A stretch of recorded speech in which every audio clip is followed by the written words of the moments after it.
CYBERKIT login.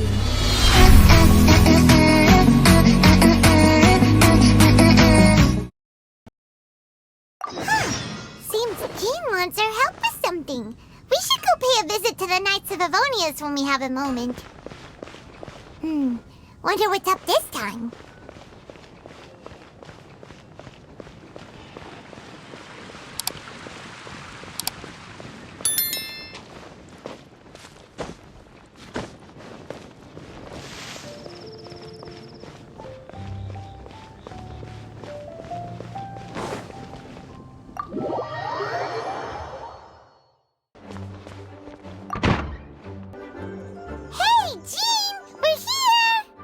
TAMAN and the Traveler. I've been waiting for you.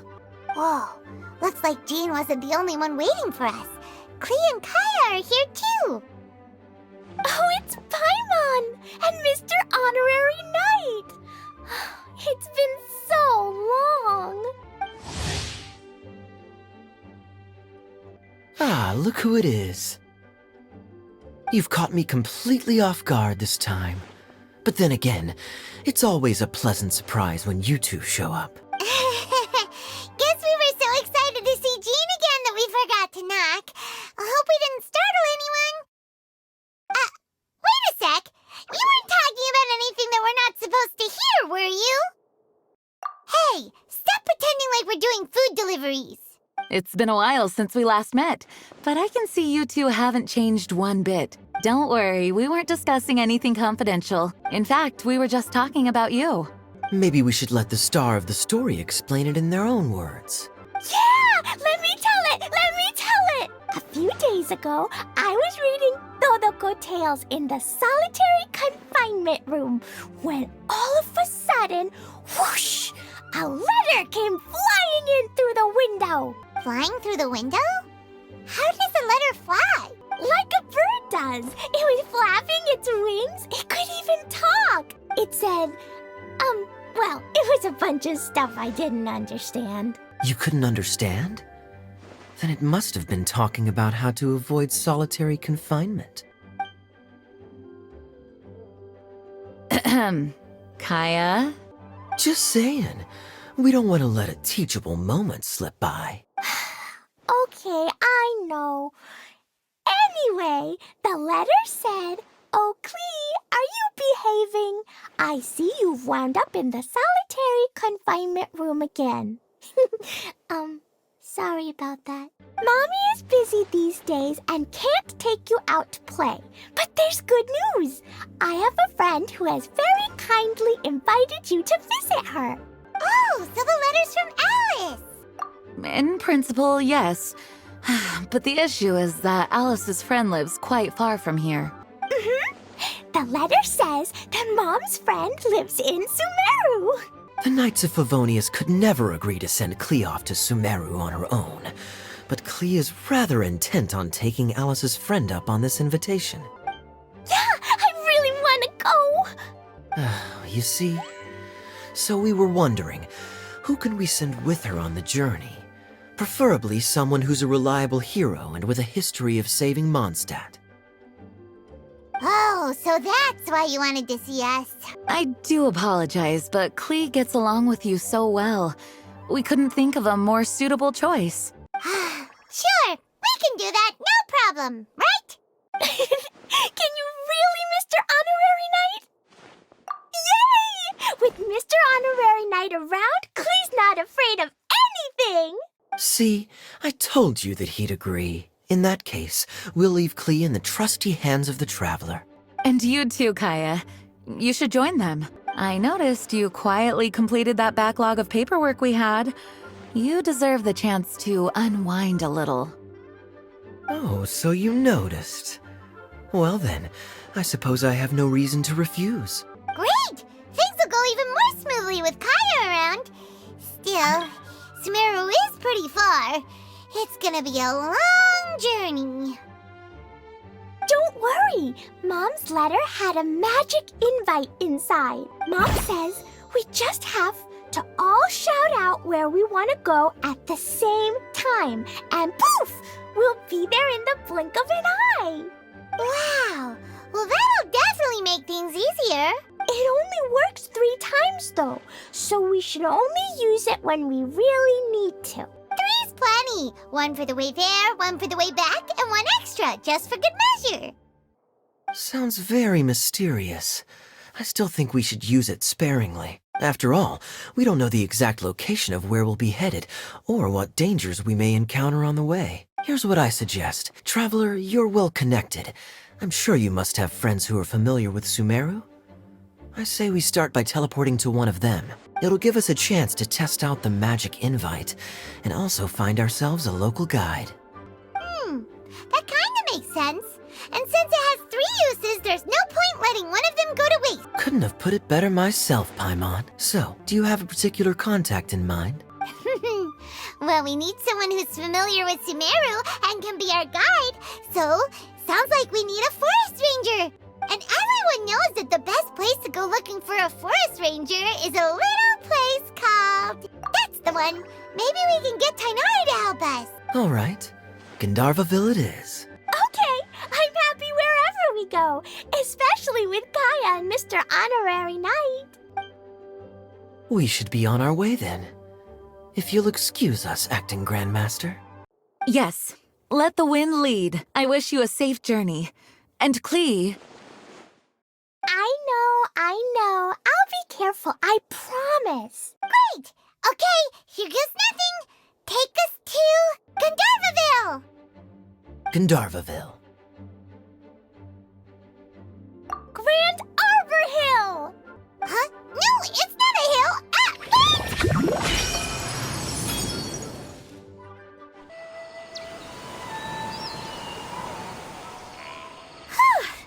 We made it. Paimon was sure we were about to end up someplace super weird. Sorry, it was an accident. It's okay, Klee. Good news is this magic invite really does work. Fascinating. One moment we're in Mondstadt, the next we're in Sumeru. So this is where Mom's friend lives? Wow, there are so many big flowers. Oh, and jumpy mushrooms. Oh, you ain't seen nothing yet. Sumeru's full of strange stuff like this. Like, Oh, yeah. Paimon was pretty creeped out the first time we saw one of those. Listen carefully, Klee. Those jumping mushrooms are called fungi. They may look cute, but if you get too close to one, it'll try to hit you with its cap. Really? Okay, well, I'll hit it back with my cap. And then I'll hit it with the hood on my jacket, too. I'll definitely win if it's 2 hats against 1. As long as playing with hats doesn't escalate to playing with bombs. But Klee's our friend, so we should be able to convince her to keep this trip explosion-free. Right? Uh-huh. I'll be extra careful not to blow anything up. I'll try my best. That's very good of you, Klee. You're being very grown up today. Yep, I'm super grown up. I'm already the Spark Knight. Okay, Spark Knight. Well, keep up the good work, because very soon we'll be introducing you to a friend of ours called Tainari in Gandharvaville.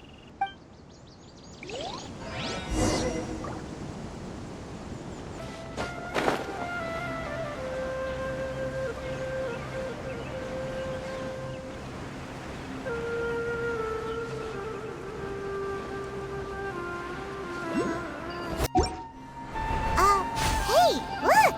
It's Kale! Huh? And is that Yulu with her? What's she doing in Gandharvaville?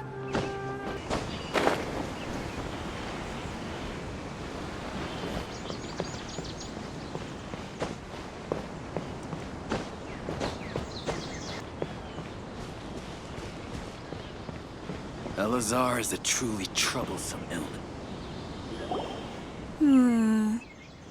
I've definitely heard the other forest rangers mention somebody dressed like that before.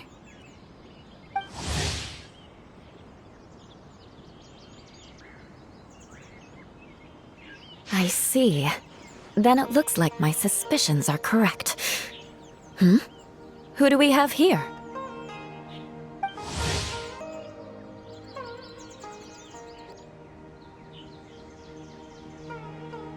Traveler and Paimon. Huh?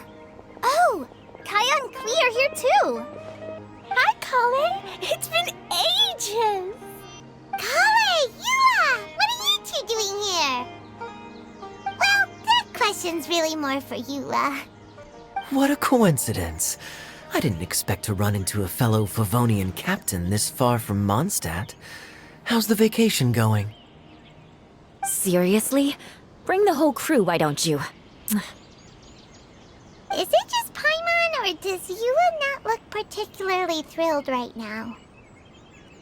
Oh, cool! Great idea! Let's go!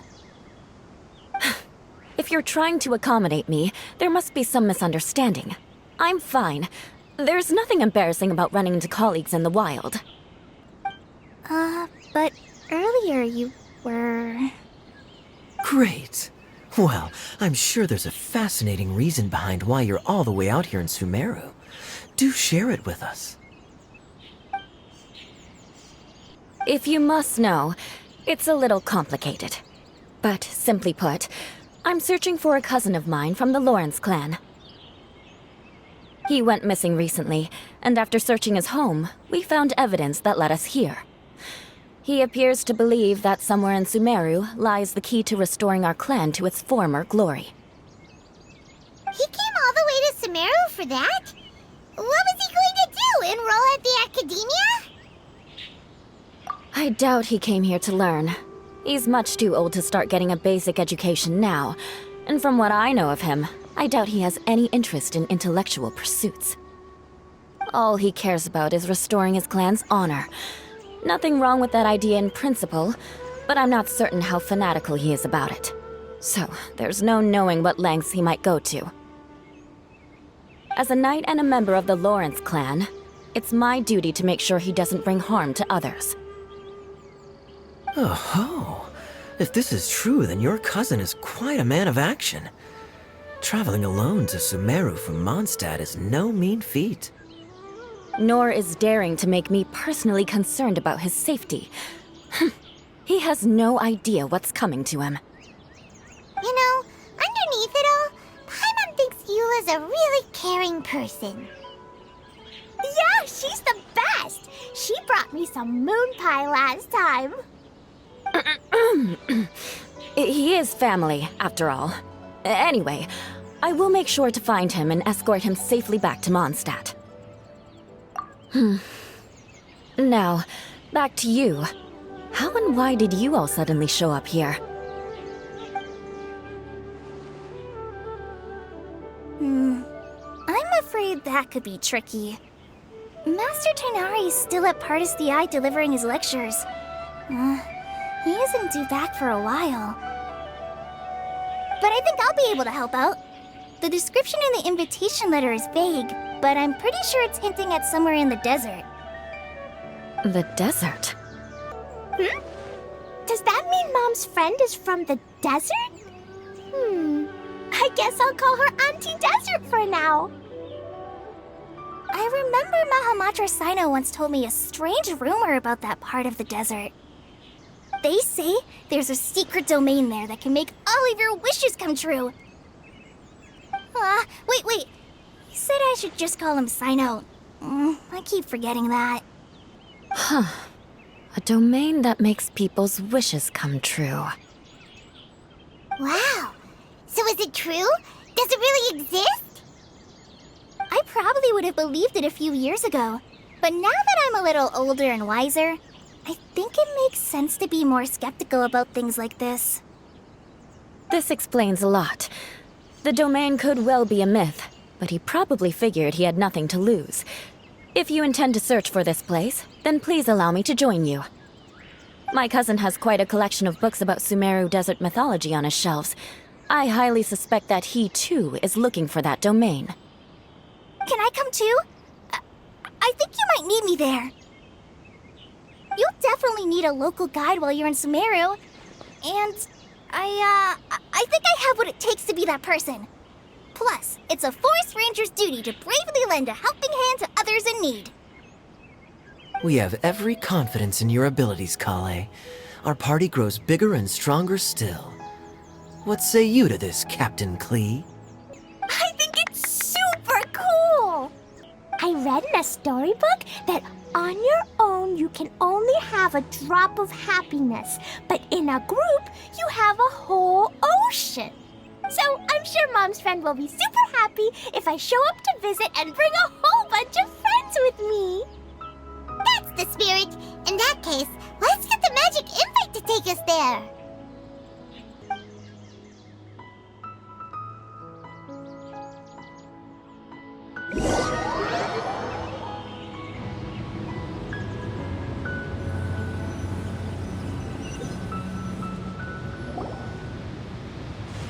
Whoa! This desert is huge! Wow, what an incredible sight. Yes, the scenery is quite magnificent.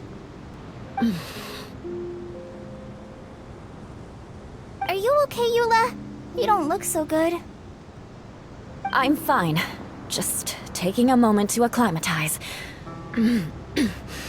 The air here is much drier than in Mondstadt. This area doesn't look very habitable, and I don't see a domain entrance nearby either. Oh no. I didn't pronounce the destination wrong. Did I? I mean, I don't think I did.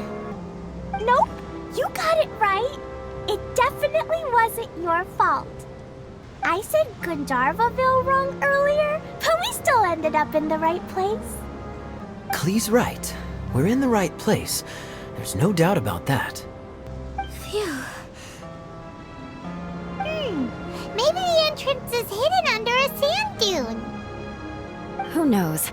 We'll just have to start by looking around.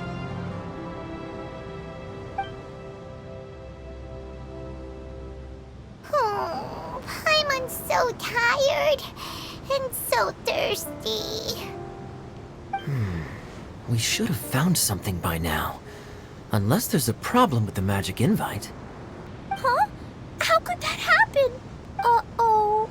Did I break it by accident? But I didn't do anything. Todoko will back me up. I'm innocent. It's definitely not your fault, Klee. See? Not even a wrinkle on it. Does Mr. Honorary Knight have an idea? Ah, Paimon knows where you're going with this. Interesting approach. Assuming we're right about this magic invite. That is to say, if it was sent from within the domain, the invite likely has some sort of connection to it. Oh, I get it now. Plus, I know a super special trick we can use. What kind of trick? Can you teach it to us too? Of course. Mom said that if I ever need help, I just need to shout this out loud. Magic invite, Klee needs your aid. Do something now so Klee's not afraid. Look, something flew over.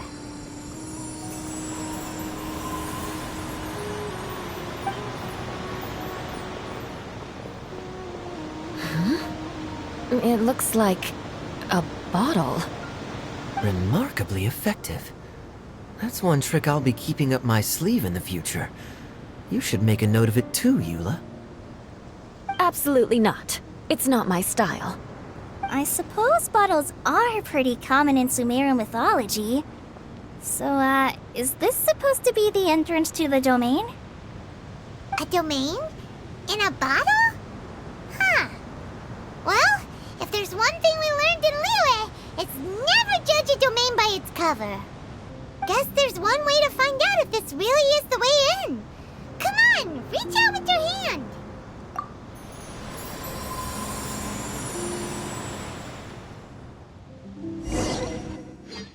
We made it! Oh, that answers that question. There's a path. I'm gonna take a look. Look! There's a huge garden here. Incredible. It looked so small from the outside. Everyone, I suggest that we stop here for a moment. We should take stock of our surroundings before deciding on our next course of action.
Guess we won't know until we get there.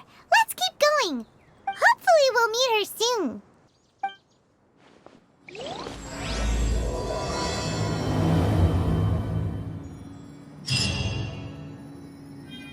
Hey!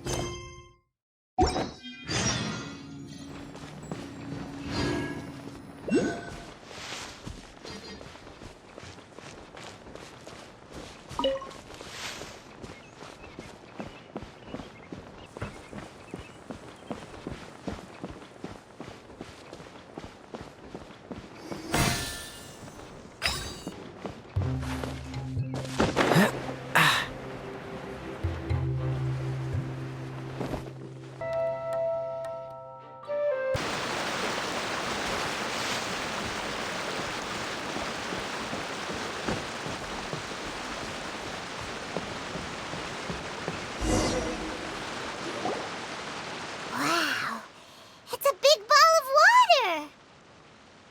I wonder what it feels like. Can I touch it? It's so big that we could probably pass straight through it. That's so scary! Stop giving Paimon the heebie-jeebies! Let's not touch it for now. We still don't know enough about our environment. But we can't just do nothing at all, because then nothing at all will happen. I have a feeling that this could be the core that sustains this entire bottle domain. In which case, the moment we touch it, this place will instantly revert to its original size, with all of us still inside. Yikes. Okay. Paimon won't touch it. Jeez. Kaya, are we really gonna get squished inside a bottle? Of course not, Klee. I'm sure the real core of this domain is hidden away in a very safe place. Somewhere like... over there, for example. I was so nervous that I didn't notice that big wheel at all. Wait, who goes there? It's the water ball monster! Ah! The water ball monster is real! It doesn't seem hostile. In fact, don't you think it looks happy to see us? Really? You sure it's not gonna gobble up Paimon whole? I don't think it's hungry. Are you, Water Droplet? Oh dear. I don't know about anyone else, but I'm not understanding a word of this. Wait! Don't go! Wait for us!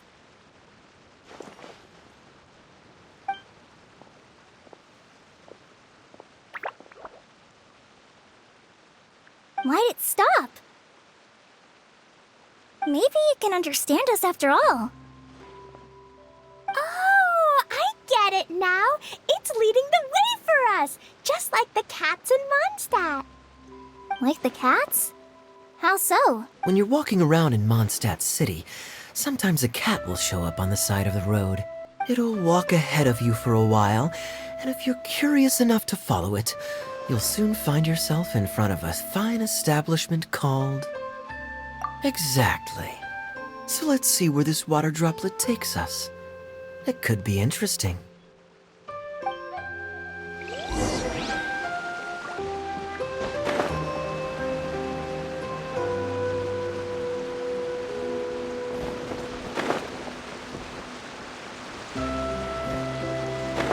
It went this way, right? Oh, hope we haven't lost it. Did the water droplet go into that cave?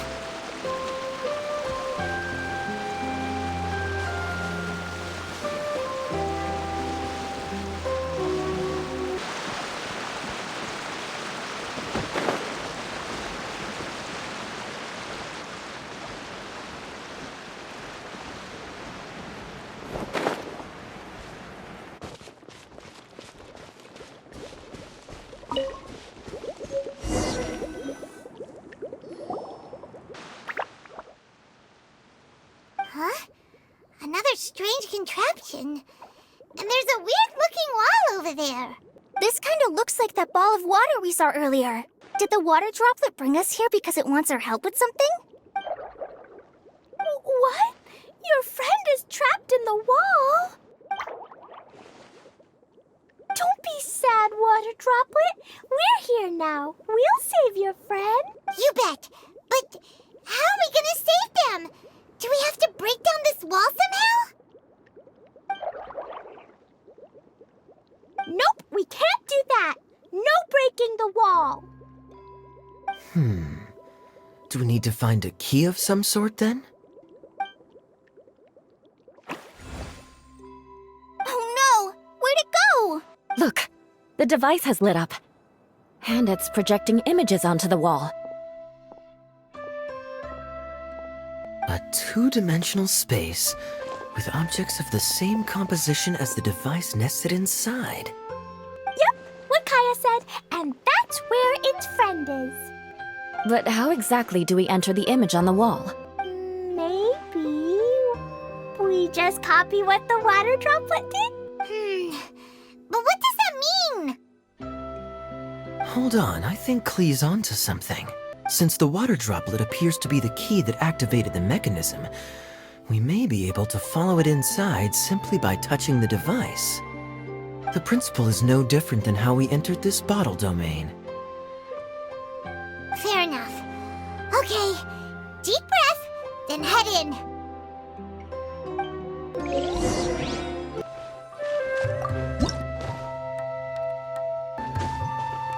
Whoa! Huh? There's a box blocking your way. Wait, is it a reflection of this box in front of the wall? Come back out for a second.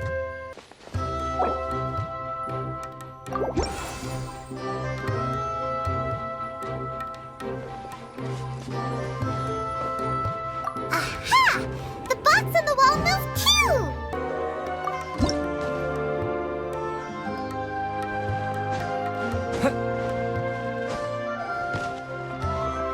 Wow, another Water Droplet just came out from the wall!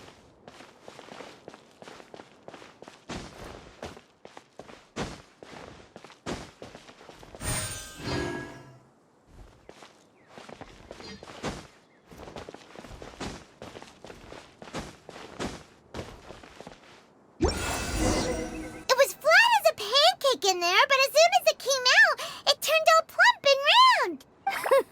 Guess it makes sense that the water droplet's friend is also a water droplet. Aw, and they both do the same thing to show they're happy. Water droplet number 2 ran off. It's saying thank you, Mr. Honorary Knight. That was a huge help. Traveler, how do you feel after entering that two-dimensional space? Any physical side effects? You sure seem fine to Paimon. Well, I'm just glad that you're okay. Good thing you is here to look out for everyone. Can't say the same for you though, Kaya. You were pretty quick to send the traveler inside. Hey now, I only suggested that because I was confident that the traveler would be fine. Water Droplet, is there anyone else here besides you and your friend? Yep, you know, anyone who looks like me or my friends.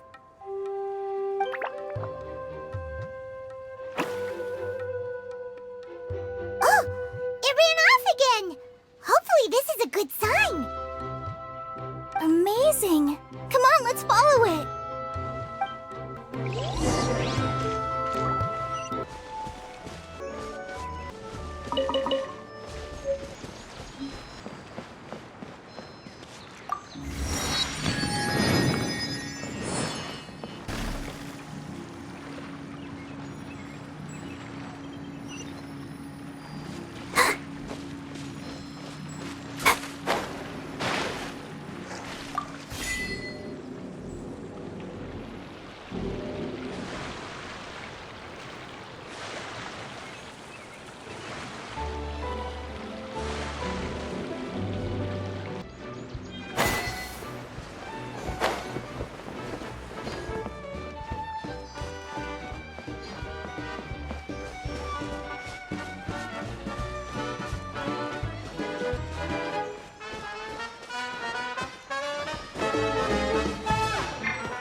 Looks like there might be a town up ahead.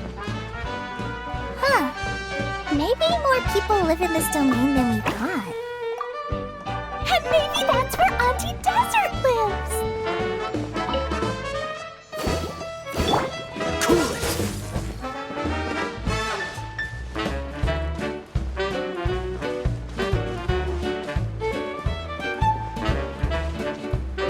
Dodge this!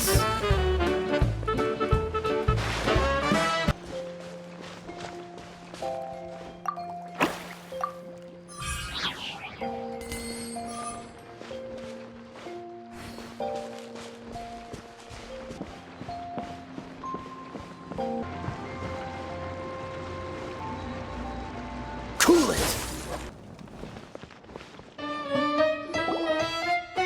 Itia, the situation is now critical. Our window of opportunity to fix this is rapidly closing. I'm sure you've noticed just how much things have deteriorated in recent days.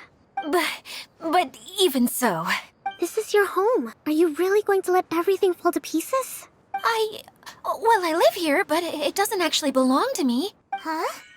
Paimon knows that voice.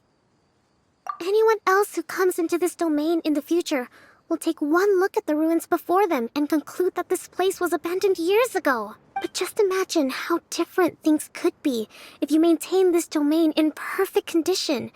Whoever sets foot inside would witness a magical wonderland. How miraculous it would feel to them to find such unimaginable beauty in the middle of a lifeless desert.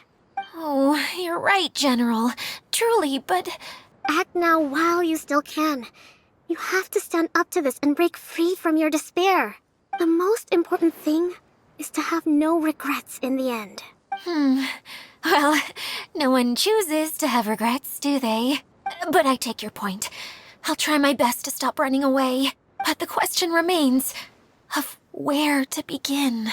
Paimon's figured out who it is! Is it Mr. Honorary Knight's friend from a faraway land? A divine priestess? What's that? Is it a kind of mage?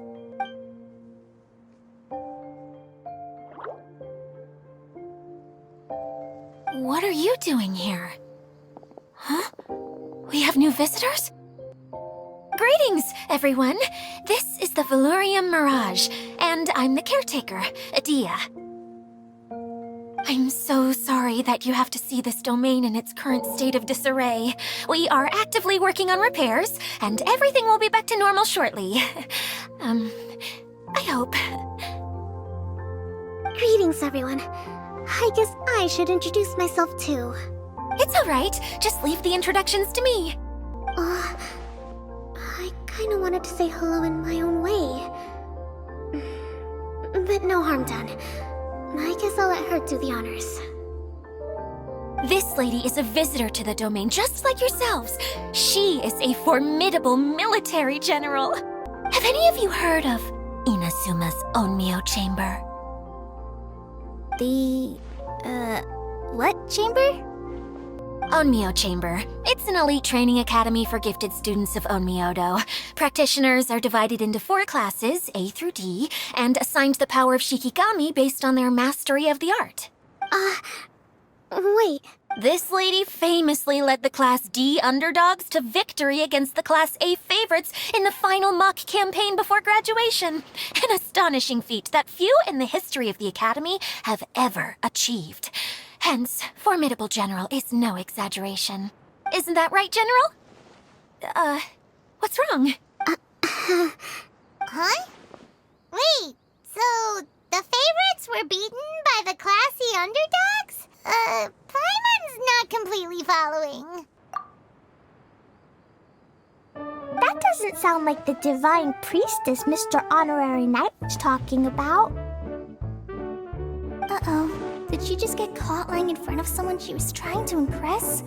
Or maybe she uses a different identity in her private life, and this is the first time her friends are learning about it. Seems kind of embarrassing, but also kind of cool. I guess having someone else to introduce you is a good way to make an impression. Maybe I'd fit in better with everyone if I had a title too. Some people call me a general, but it's just their way of showing respect. My actual name is Sangonomiya Kokomi.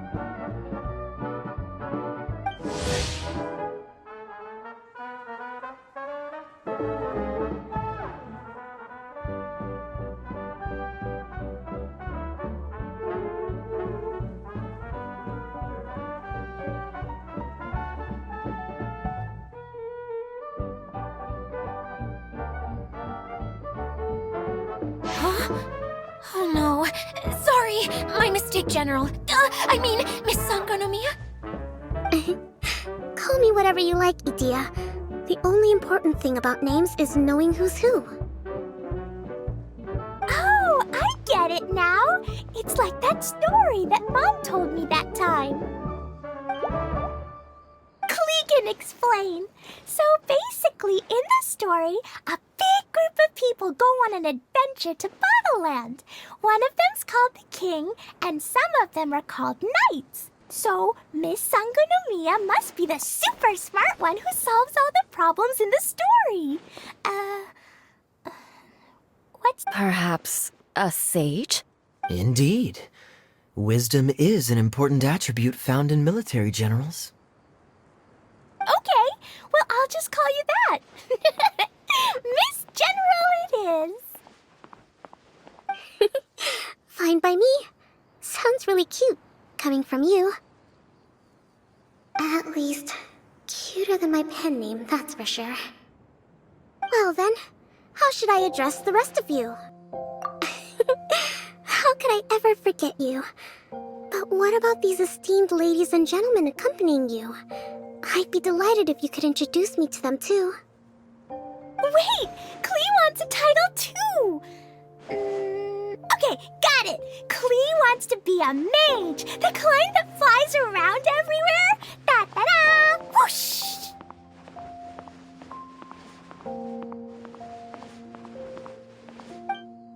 Kaya can be the master thief. Mr. Honorary Knight can be, the knight. And Paimon will be the fairy who follows the knight everywhere. Master Thief, huh? I did like playing pirates as a child, so I suppose this is an apt role for me. And I must admit, the master part is a nice touch. Hold on a second. Are you saying the position of knight is now filled? Yula can be the sword master who can cut through anything and also gets to wear a super sparkly cape. That's more like it. And Kale can be, the healer.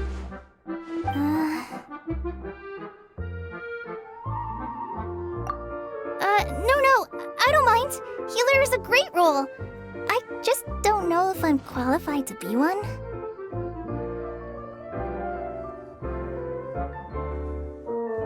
Whenever I'm thinking of titles for myself, I usually imagine myself as an adventurer or musician. I never thought I could be a healer. I mean, it feels like it should be Master Tainari's role, if anyone's. Don't worry, Kale.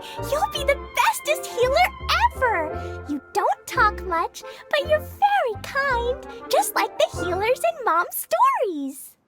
You'll do fine. I heard you're good with bandages.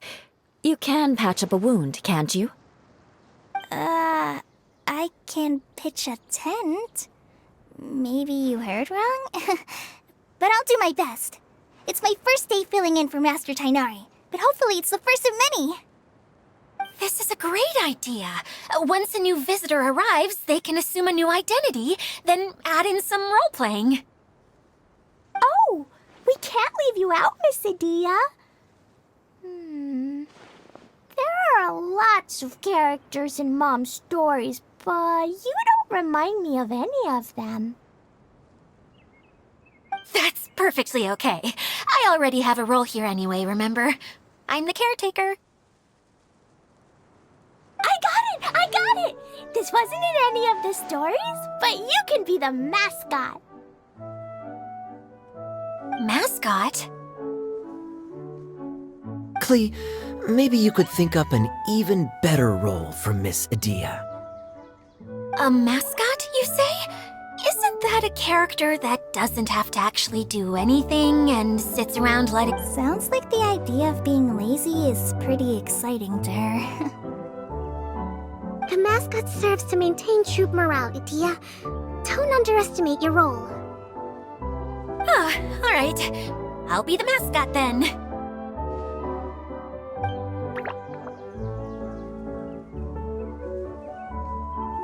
That's right! Thank you for bringing these new friends here safely. You can go off and play now. Thanks, Water Droplet. See ya!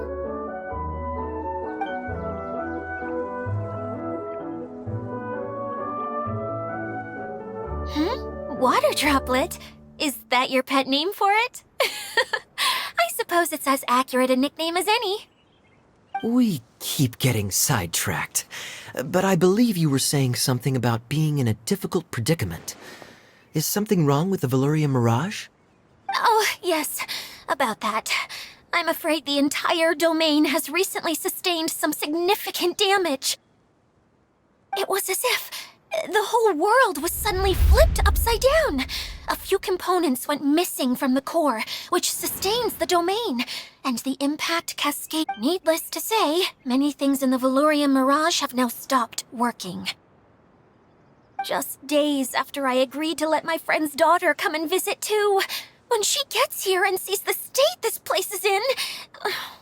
Oh, so you're Mom's friend? Hi, Auntie Desert. I'm Klee. Here, I brought the magic invite, see? Huh? Wait, so you're... Look how dilated her pupils are. She must be very surprised. Yeah, and not in a good way. Mom's the one who sent me here. She's the strongest mage ever. She said that her friend lives in the desert. You live in the desert, so that must be you. Right, Auntie Desert? Ah, I see. So being a mage runs in the family. You're Alice's daughter? Oh, I just want the ground to swallow me up right now. Wait, that's it. I'll hide myself away in the core of the domain. Hide there until this all blows over. See you all in 100 years. Adia's really going through it. She's like a shriveled little forest fungus, hanging its head in shame. Kale? That's a harsh analogy. Where'd all that come from? Don't worry, Auntie Desert. Klee's here to help you. And all my friends will help too. Just take a deep breath. And then another deep breath. And all your worries will fly away. Yeah, don't you worry. Sir Fix-a-Lot over here has a good track record with this kind of thing. Well, I'm useless. But it looks like that won't matter with all you capable people around. Fantastic.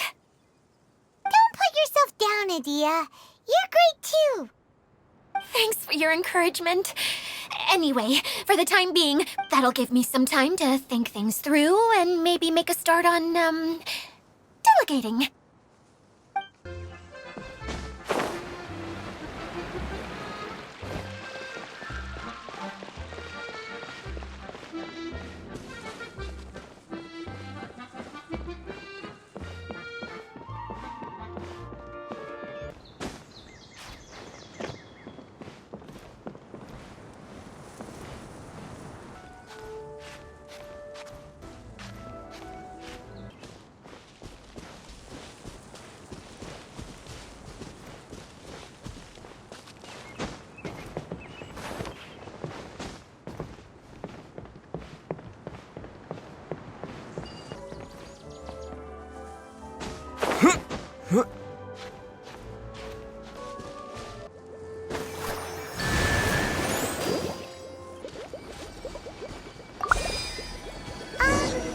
Hey, so Paimon's been meaning to ask, what brought you here, Kokomi? Oh, well, things have quite quieted down in Watatsumi Island for now, so I thought I'd take the chance to get out and see more of the world. You've traveled a pretty long way. Why Sumeru? I figured that I needed to venture further than usual to really broaden my horizons. Well, that's one reason anyway. I can explain in more detail another time.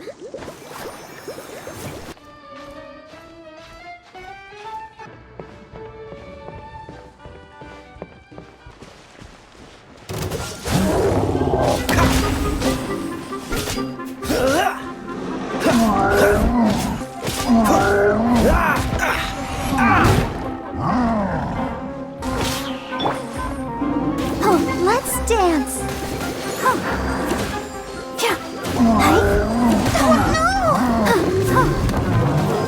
Don't push your luck.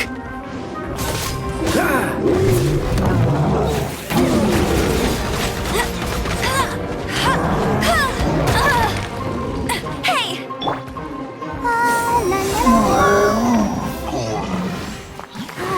Keep going. Yeah.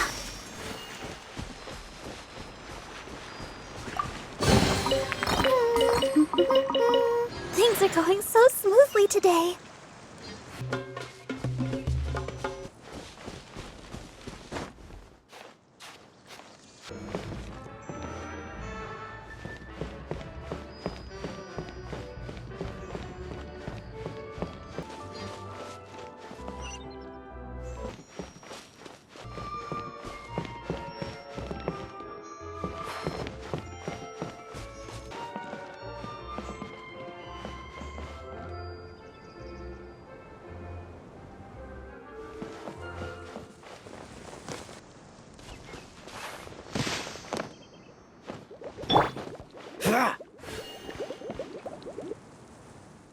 Okay, this is the spot.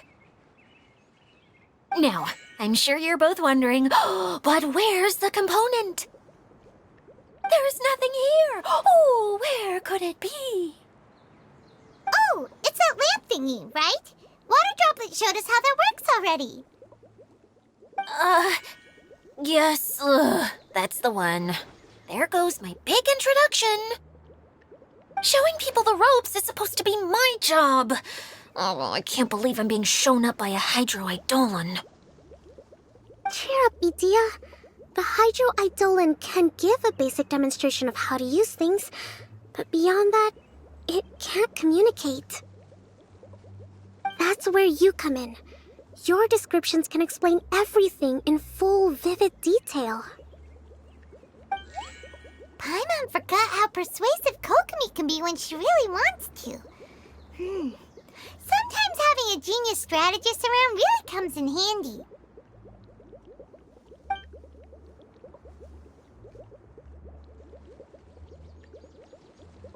Oh, well, if you put it that way. Well then, just pretend like you've never seen it before, and I'll tell you all about it. This is called the streaming projector. Everything here in the Valurium Mirage was made using this device.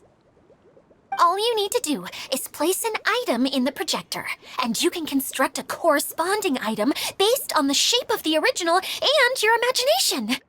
At least, I think that's what it used to do. With the domain in its current state, only its most basic functions are still operable. Okay, not quite that basic. At the moment, it's only able to show two-dimensional objects. I call them preprints. Think of it like a sort of draft or blueprint or something.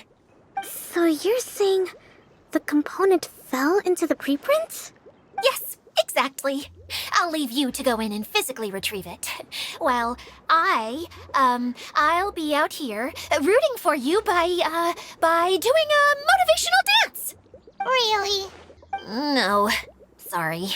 I feel like I have two left feet when I try to dance. I guess I'll just find a place nearby to sit and wait patiently for you. Hey, come on! Cheer up! We'll handle everything from here!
look like the component is in here.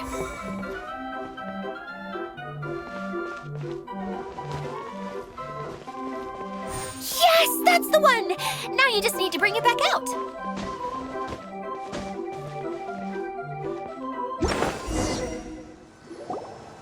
What is this thing anyway? Some kind of gear? And why is it so small? It doesn't look like it belongs in that huge wheel. It's hard to explain, but I assure you that it's definitely one of the components. So that leaves 3 more components missing. Every journey begins with a first step. I think we're off to a good start, and things should keep going smoothly from here. You really think so? I suppose you're right. She did manage to defeat Class A at the Onmyo Chamber, after all. You don't need to keep bringing that up. Anyway, thank you for all your help. I'll take this and start trying to repair the central hub. You two may as well head back to town. Oh, why am I so clumsy? Once again, I was no help at all. The least I can do is try and handle the actual repairs.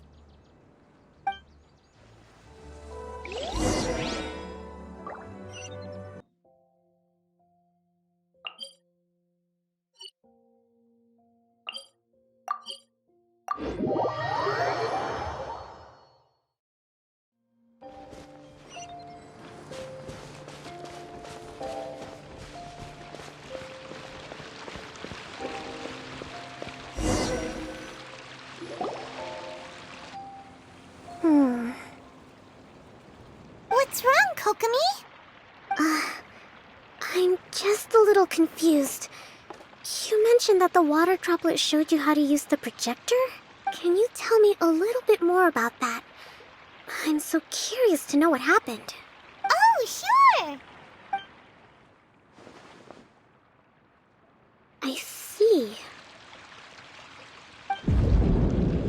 Hey, look! The wheel is spinning now! Oh, and now it's stopped again! Well, that didn't last long. It also wasn't spinning at the right speed. Before the incident, it spun much faster than that. Oh, so you saw it back when it was still working? Oh, yes. I arrived here a little earlier than the rest of you. But the incident took place not long after I entered. Like Idia said, it felt like the world was flipped upside down. Well, I don't know how else to describe it. And I certainly don't want to experience it again. No, it's no use. Seems it won't run until all the missing components are returned. For a moment there, when it started turning, I got excited. I thought that maybe the hub can work just fine without the other 3. Wishful thinking is only going to lead to disappointment, Idia. Let's stick to the plan. We'll get there. Hey, Mr. Honorary Knight and Miss General are here. Oh, and our mascot. You beat us! I was sure we were gonna be the first ones back. Hey, how'd it go?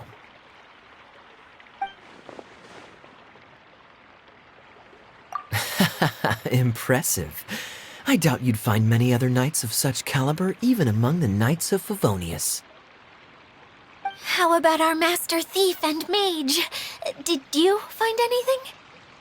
You bet! We made a huge discovery! The place we were trying to get to was blocked off. We couldn't see anything past it, and there was no way around. But then, just now, a huge canyon appeared out of nowhere, so we hurried back here. It appeared just now? Come and see, Mr. Honorary Knight. Let's go on a canyon adventure. I'll sit this one out. I'm beat after trying to make those repairs. I need to take a break. Miss General, you should come too. You can hide behind me and give me smart advice while I protect you. Wonderful. It would be an honor to serve as advisor for our young mage. Let's go!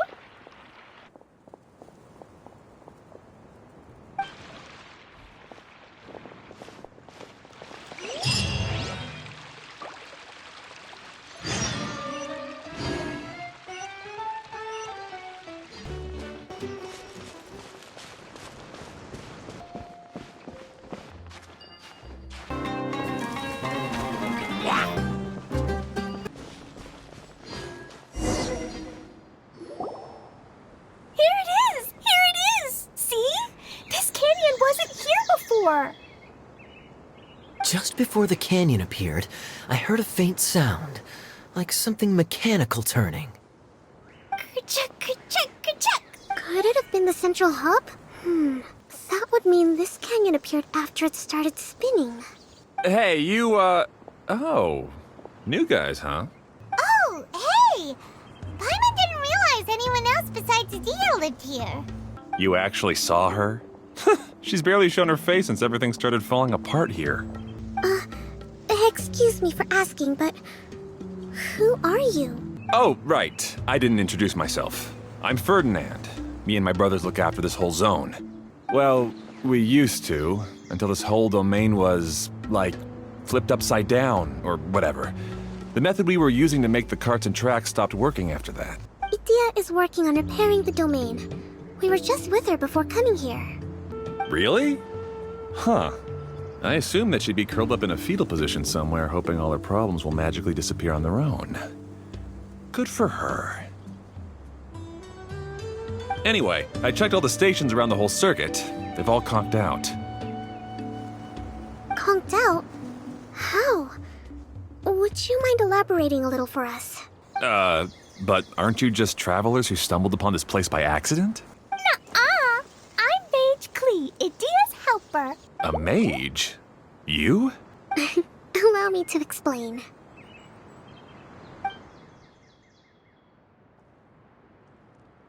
Okay, I gotcha. Well, right now the more helpers we got, the better, I guess. Anyway, our first priority is to get the carts here up and running again. Oh? And why is that? The roads here twist and turn so much that the best way to get around is by riding the rail tracks instead. Let me show you. This is what we used to make them. Did Dia bring you up to speed on these things? Yep. Basically, we need something that we can put inside that'll make a cart for us. Like what? Can it be anything as long as it looks like a cart? Yeah, you could put it that way. But one other thing is that it has to be compatible with the tracks. So, something like a sedan chair, maybe? But I'm not sure we have all the materials required to build one of those. How about you, Traveler? Any ideas? That would solve the issue of materials. Wood's no good. A rickety wooden cart would be too dangerous.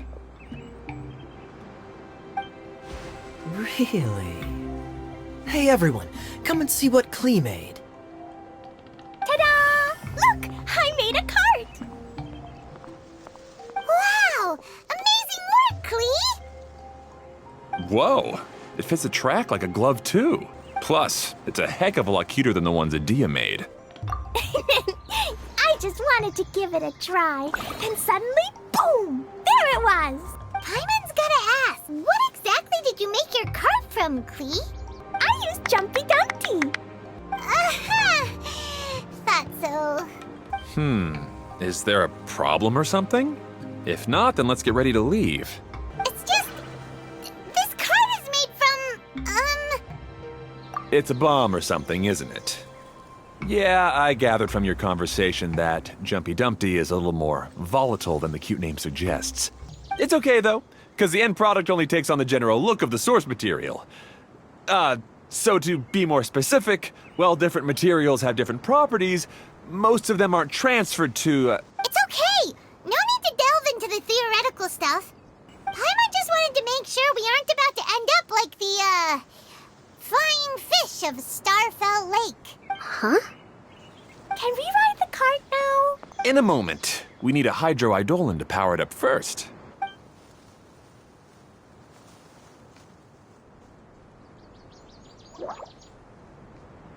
Okay, she's ready to roll. Hop in.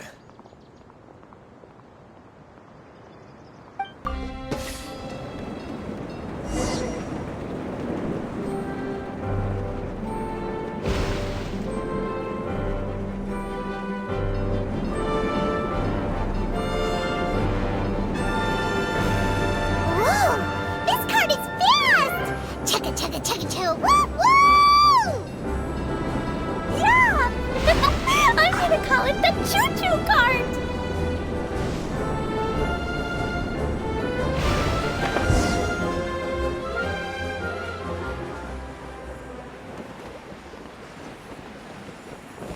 The track is damaged up ahead.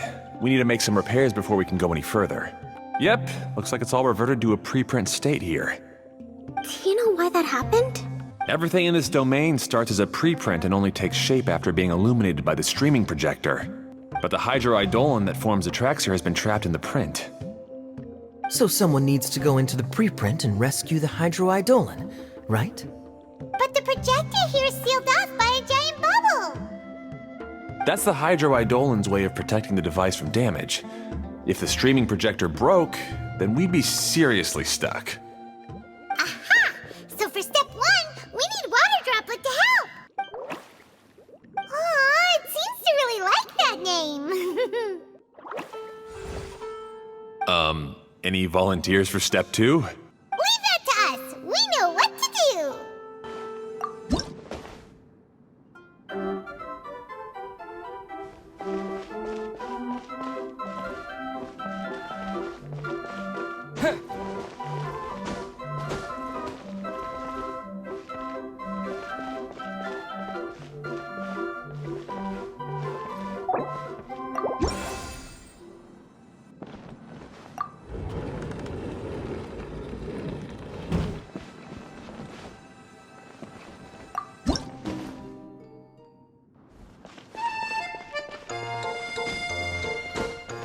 Ah, so the hydroidolin was locked up in that chest.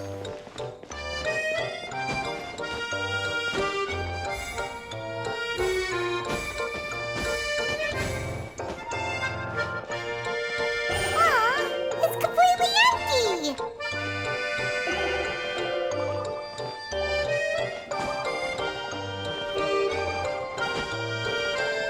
Yay! We saved 2 water droplets now! Whoa! Water Droplet just transformed into some new tracks! Good. Let's keep going then.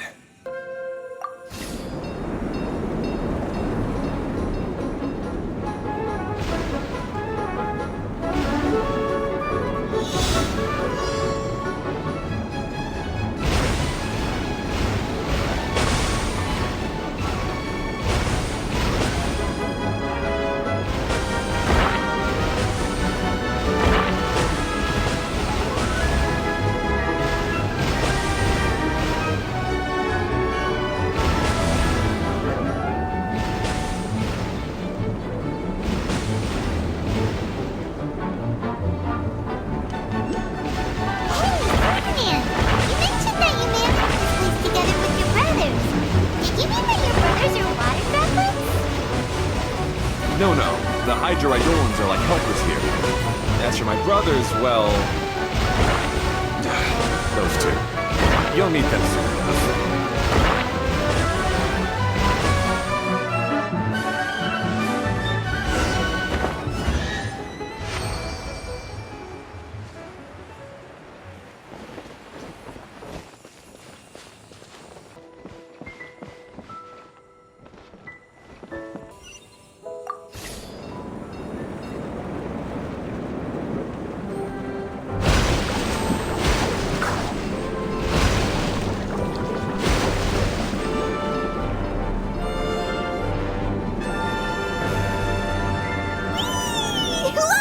Klee can fly just like Paimon now!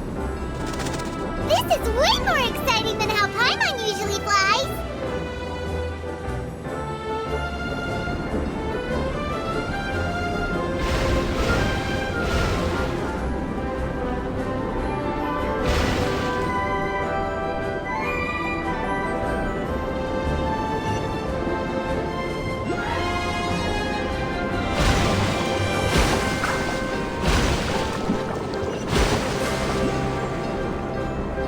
Seems we've just about finished repairing the station and the connecting tracks.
here. It's so big! But, not as big as the one we saw in the middle of this place. That one was huge. I bet it's something super important. I remember what Kaya said earlier. Very good, Klee! You're using what you saw earlier to make observations, like a real adventurer! It appears to be a system that rotates to switch tracks. That's right. Originally, all you had to do was flip this switch and the junction would rotate. But it seems Jeremy still hasn't fixed it yet. He sure talks big, but when it comes to actually getting things done... Is this Jeremy you mentioned one of your brothers? Yeah. When I talked to him about repairing the tracks, I suggested we start with the station, but he said we should start at the junction.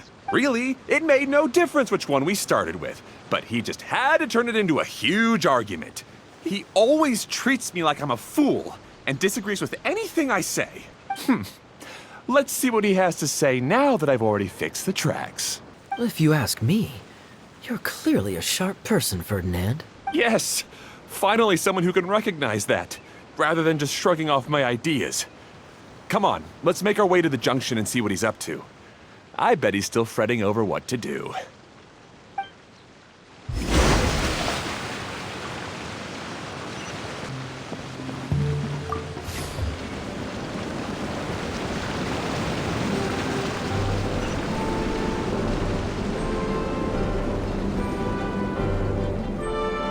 Sometimes I can't help but get angry just thinking of Jeremy. You should have seen him back in the sandstorm.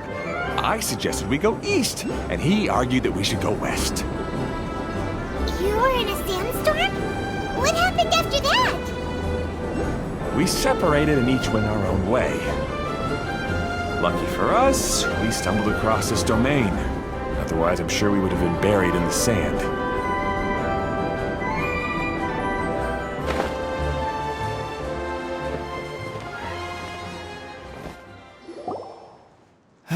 Everything will get better once we get the switcher working again. Still stuck here just as I expected. Well, did you make any progress? Didn't I already tell you? Just have the hydroidolins fix the junction and then make a new cart. After that, we can use the junction to... Wait a minute, how did you get here? It took a lot of effort for me to climb all the way up here. The answer is standing right in front of you. Yeah, sure. Those travelers must have helped you. You never get anything done on your own. You always get someone else's help and then try to take the credit for yourself. You're one to talk. What have you managed to accomplish, huh? You were here just moping around all day. Whoa.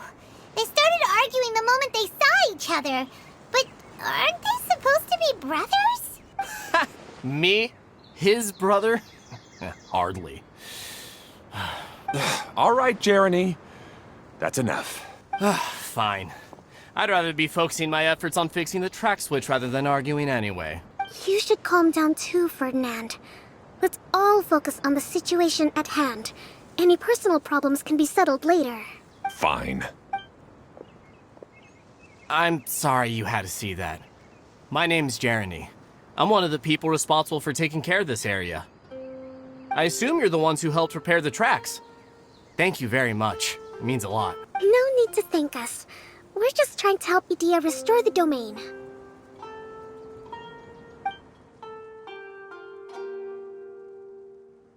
I see. Now that you and Ferdinand brought the cart up here, we'll need the hydroidolins to fix the area below. Them again, huh?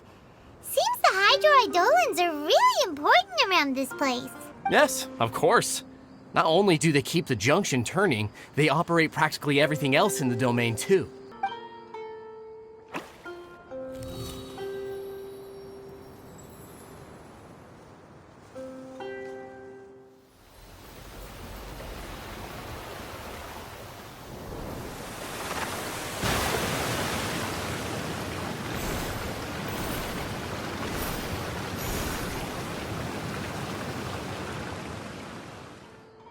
All right. Seems most of the tracks and junctions have been repaired now. Yep. So maybe it's time you give credit where credit is due, What? You think you deserve the credit? If anything, we should be thanking these travelers. You... Well, Either way, you're not the one getting any credit. You're always quick to criticize my ideas and push your own, but you never actually get anything done. And what about you? Don't forget it was Hado and I who took care of the mess that one time you impulsively tried one of your brilliant ideas. Speaking of Hado, wasn't he with you? I left early this morning. I assumed he'd be with you. Seriously? Couldn't you have at least looked to see where he was before you left? Hey, come on! You didn't see him either, so what's your excuse? Klee? I don't get it. Nobody did anything bad. Why are they arguing? I just don't like his smug attitude, that's all. Who are you calling smug? If anything, you're the one who's making such a big fuss right now. All right, I think we've heard enough from you two. If you insist on bickering, then I'd suggest you go somewhere else. Otherwise, I'll just cool you two off myself. Fine. Now, come with me. I'd like to have a word with you. Phew. Don't be upset, Klee. There are many complicated situations in this world which don't always have a logical explanation. As a passing traveler here, it's not my place to comment on their disputes. But in my experience, family issues can be the toughest to resolve. Seems you don't like dealing with this kind of thing either, Kokomi. But it's still not right. I don't know how to explain my feelings. I'm sorry. We've calmed down. We shouldn't argue in front of a child like that. We're sorry, Klee. It's okay. Back to the topic at hand. Weren't you about to go look for your brother Hado? Ah, right. Our best guess is he's somewhere around the torrential twister. We would have to use the junction to send a cart to another area. Sorry to trouble you again, but would you help us find him? Oh, all right.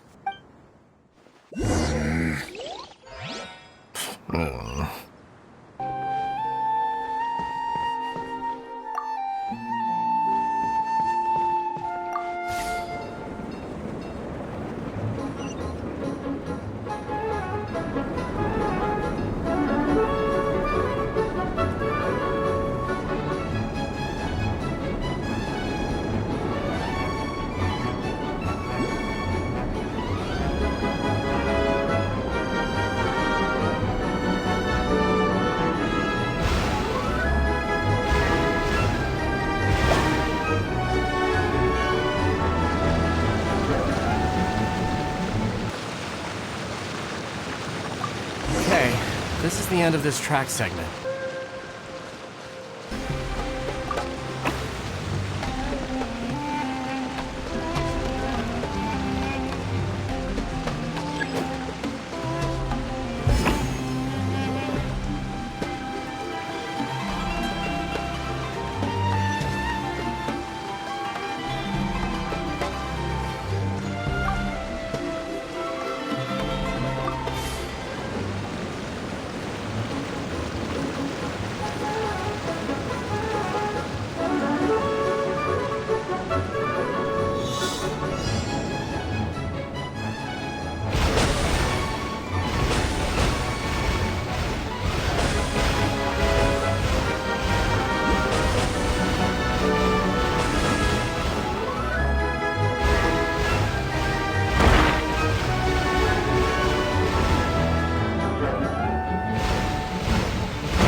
How fortunate.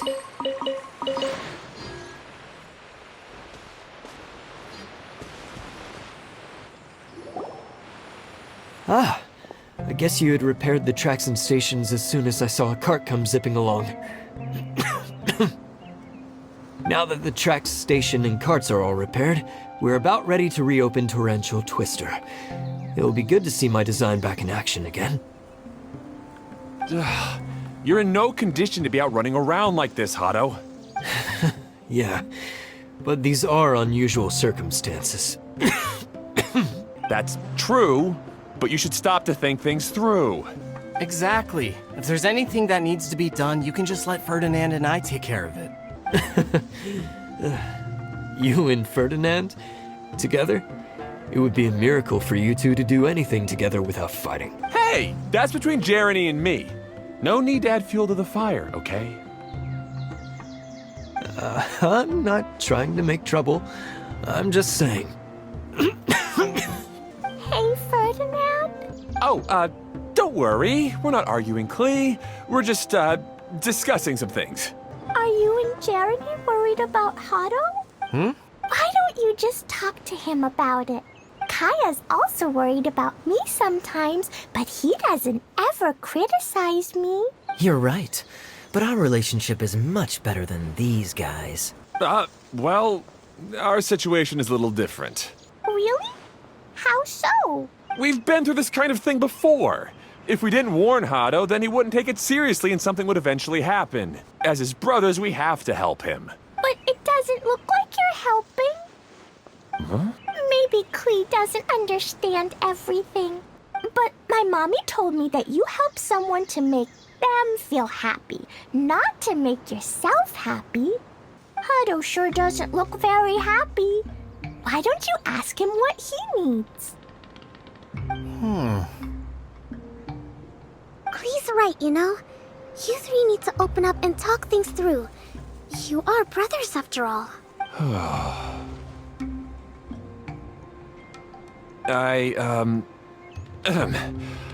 I've always cared a lot about you, Hado.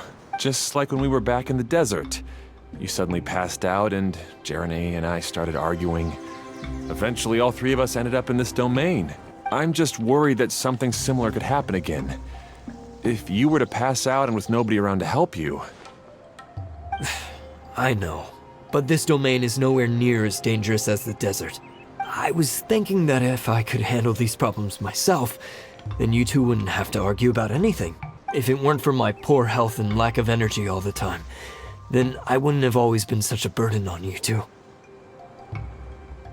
No need to feel guilty, Hado. This was our choice. The three of us love adventuring. No one is a burden on anyone. Isn't that why we came up with the idea for this area? I would do the thinking, Ferdinand would use his muscle, and you would...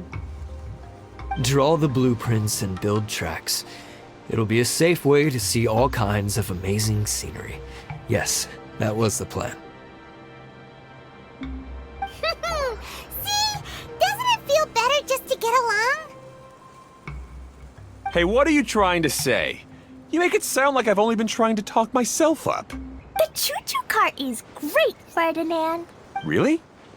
You know, Klee, having the car zip along the tracks was my idea. Yeah, what an amazing idea. You're so smart.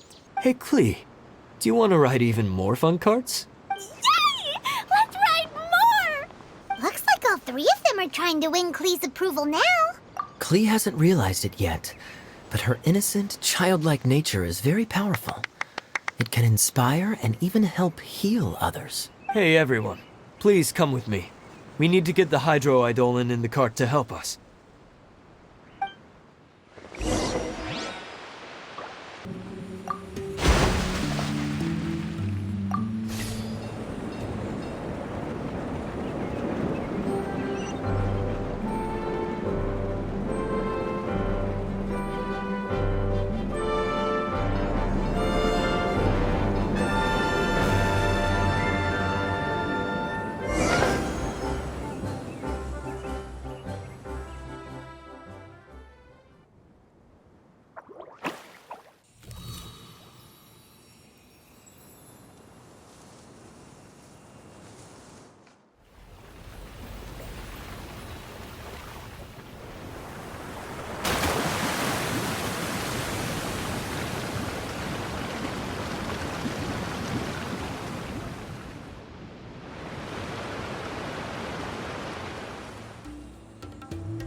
Good.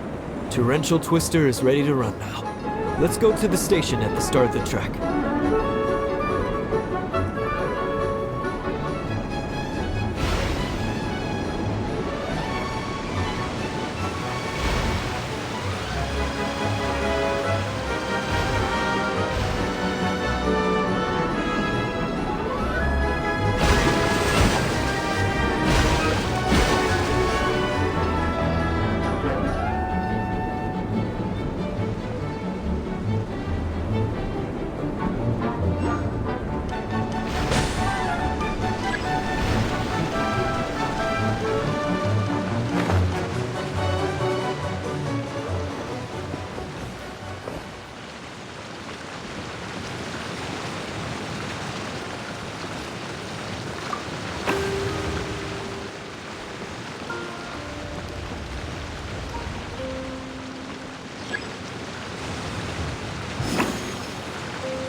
Dodge this!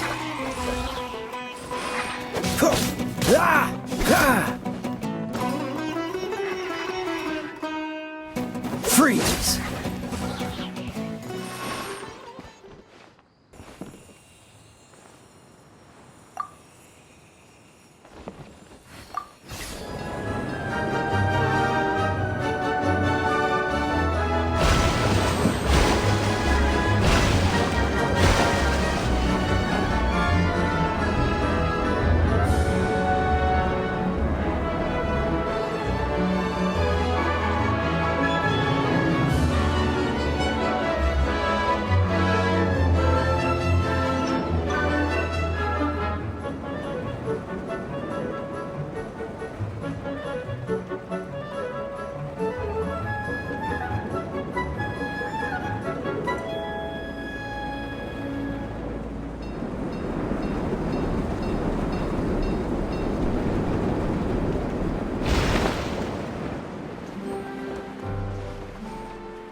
How fortunate.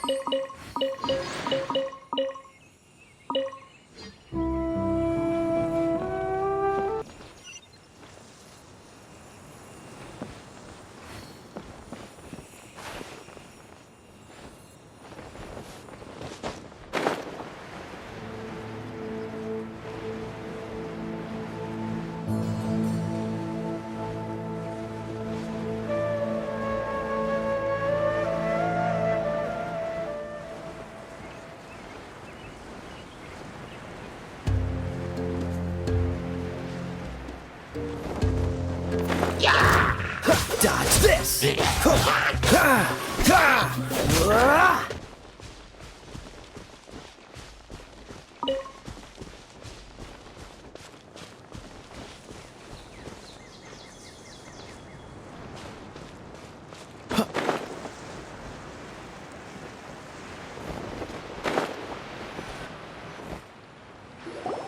Hato and I have double-checked everything. It's all operating safely. You can go for a ride now. Hold on a sec. Before we say goodbye, I have something I'd like to give you all. It's a rock climbing rope. We used it on our adventures to climb mountains and traverse many places. Huh? But doesn't it mean a lot to you? Are you sure you want to give it to us? Yes, of course. Please take it. Thanks to Klee and everyone else's help, we realized that there's a special bond that keeps us together. Even though it's invisible, it's even more important than rope. We can always hold on to it through tough situations. Huh? I helped? Yes, Klee. You are a big help. Even bigger than that huge thing in the middle of this place? Yes, much bigger. Wow, that's huge! I'm so happy. By the way, have Have you ever seen anything like the choo-choo cart in the outside world? Nope. Today was the first time I rode anything like it. Is that so? I guess I'm not surprised. Seems you won't find Torrential Twister anywhere else. Be sure to come back and ride the choo-choo carts again while you still have the chance. Yep, I will.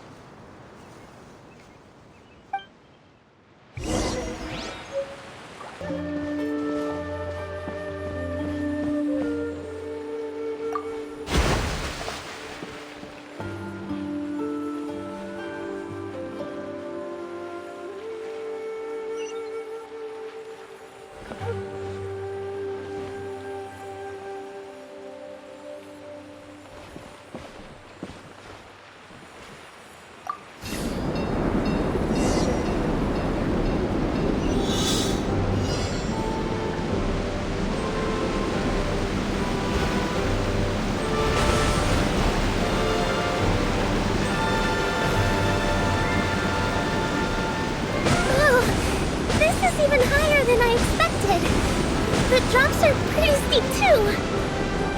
Are you okay, Kokomi? If you're scared, just yell and let it out. You won't tell anyone. What happens in the bottle domain stays in the bottle domain.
How fortunate.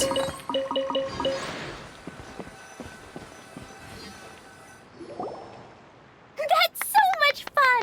Klee can fly across the sky like a real mage now. Guess that sorta makes sense. Wait, but if being able to fly makes you a mage, what does that make Kaya, since he's here too? Nothing! Kaya's just the master thief! Don't you remember, Paimon? Oh, right. Guess it slipped Paimon's mind. Sorry to bother our young mage, but there's something a master thief would like to report. Do you still remember our mission? Uh-oh, I was having so much fun that I almost forgot. We're supposed to be helping Adia look for the missing components. But don't worry, I've already got one. You mean you snatched it when we weren't looking? I didn't have to go that far. In fact, the component we were searching for was actually that orange rope.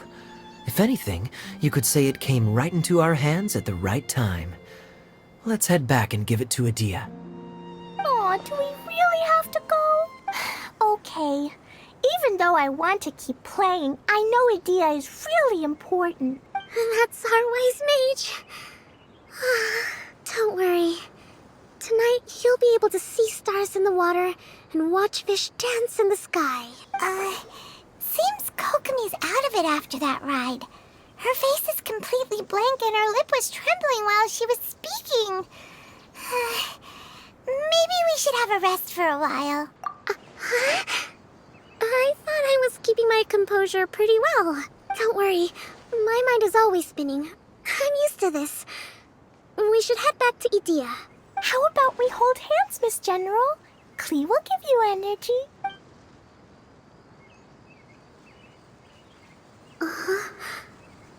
After holding Klee's hand, the stars in the sky and the fish in the water have all disappeared. I must have been seeing things from riding the cart. What are you smiling about, Kokomi?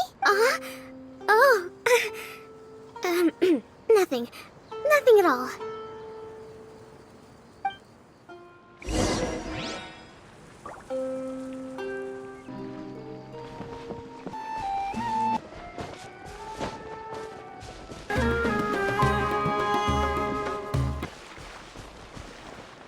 Freeze!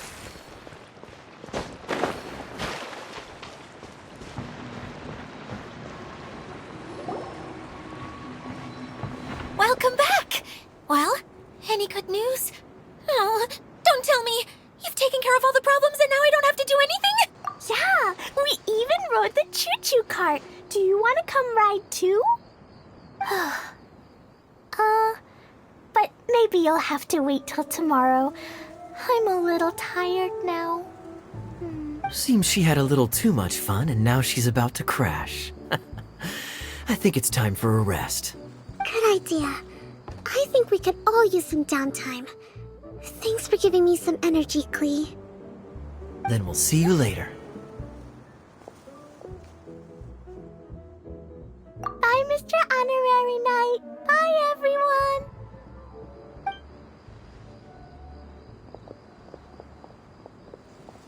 Well, it sounds like our young mage enjoyed herself. I'm so happy that she had a good time. So, back to the missing component. Did you bring it? You bet! Kaya said that the missing component was this orange climbing rope. It just occurred to me that you probably ran into the three brothers while you were in the canyon. If I remember correctly, the two eldest brothers were taking their sickly younger brother on adventures when they ran into a sandstorm and ended up here. They were all arguing with one another when they first arrived, but it wasn't long before they broke down and were huddled together in tears. They sure must have a lot of energy to keep up their bickering and adventuring every day. I'm a little worried about them, yet quite envious of all that energy. You almost sound as if you're reminiscing about old friends, Idia. Yes, I've known them for quite some time after all. But I seldom go to that area. You can hold on to the rope for now, Traveler. I have no use for it until we have the other components. By the way, Eula and Kale have also returned, but I'm afraid they weren't able to make much headway. They mentioned that they would like to head to the jungle north of here, once you have all rested up. Now that I've told you everything, I'll go rest. I'll go and check on the situation in the remaining two areas. Do you need me to accompany you? Oh, no, it's all right. You've already accomplished a lot today. You should rest up.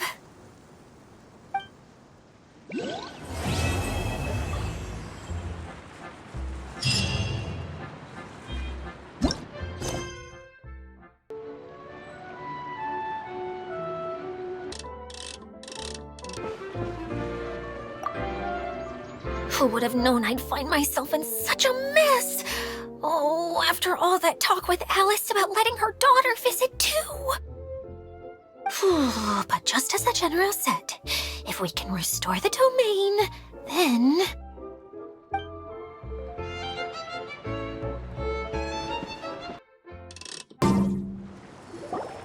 Hey, Kale and Eula! Oh, Adia is here too! Hey, it's the Traveler and Paimon. How are you? Did you rest well? Yep, this is a comfortable place to rest. I guess that's one thing here that's better than the desert. But other than that, there's not much going for this place. Saying things like that isn't going to help, Adia. But it's the truth. The desert is full of terrible memories for me. Being there was like wading through thick mud. That's a weird way to put it. Actually, if you hadn't mentioned it, Paimon would have already forgotten that this domain is in the desert. I know what you mean. The air here isn't at all like the desert. It's very humid, almost as if we're in the rainforest. It's a very familiar feeling for me.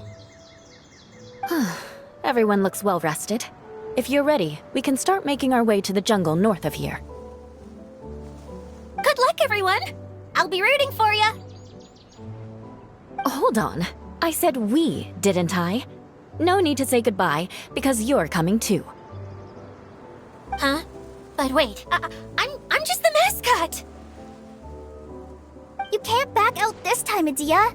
The manager of the fairgrounds is waiting to see you. She said Adia is the only person who could help. Yes, Kale and I discovered a fairgrounds in the forest. The person in charge of it seems to be a Spotamod scholar. A scholar? But what's she doing there? Researching the forest ley lines? Oh, I wish there were ley lines here that I could ever study. Anyway, I know who you're talking about. I'd better come along then.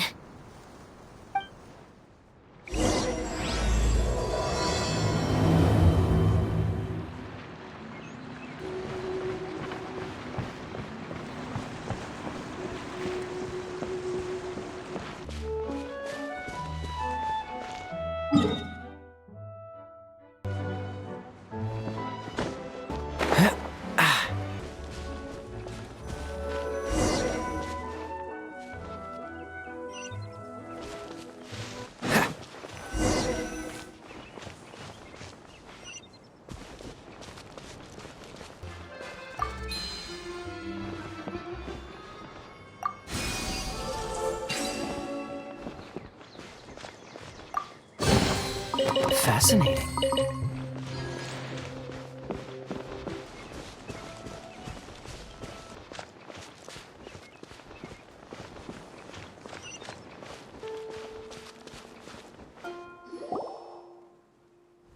Finally, someone has arrived. Sorry to keep you waiting, Maimuna. We've brought Adia with us. Thank you, Kale.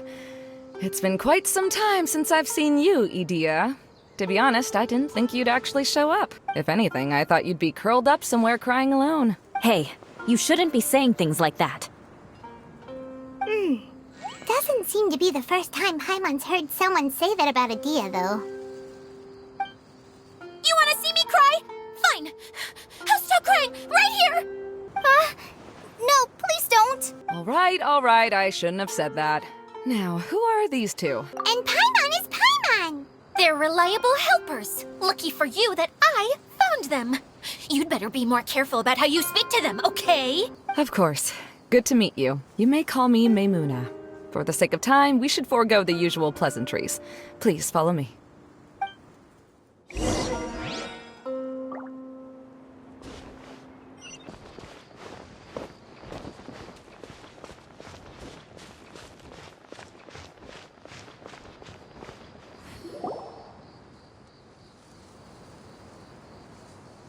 Wow! Look at that huge tent! Amazing, isn't it? I helped make it. What fun would a fairground be without a tent, right? Really? Paimon knew you couldn't be so pathetic. You just act modest all the time to hide your actual abilities. Huh? What is it, Kale? Sorry. I'm not sure if I should tell you. I'm afraid it might dampen the mood. That's not important. Please, just speak your mind. Well, there are lots of vendor booths set up here, but there's no one running them. In fact, there's no one at this fair at all.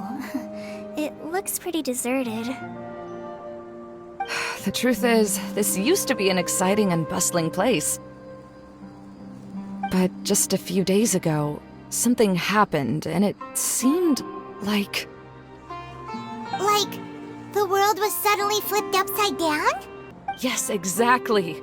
Something fell from the central hub into the tent and knocked down the crystal light that was hanging at the top. Oh, the crystal light. Mm-hmm.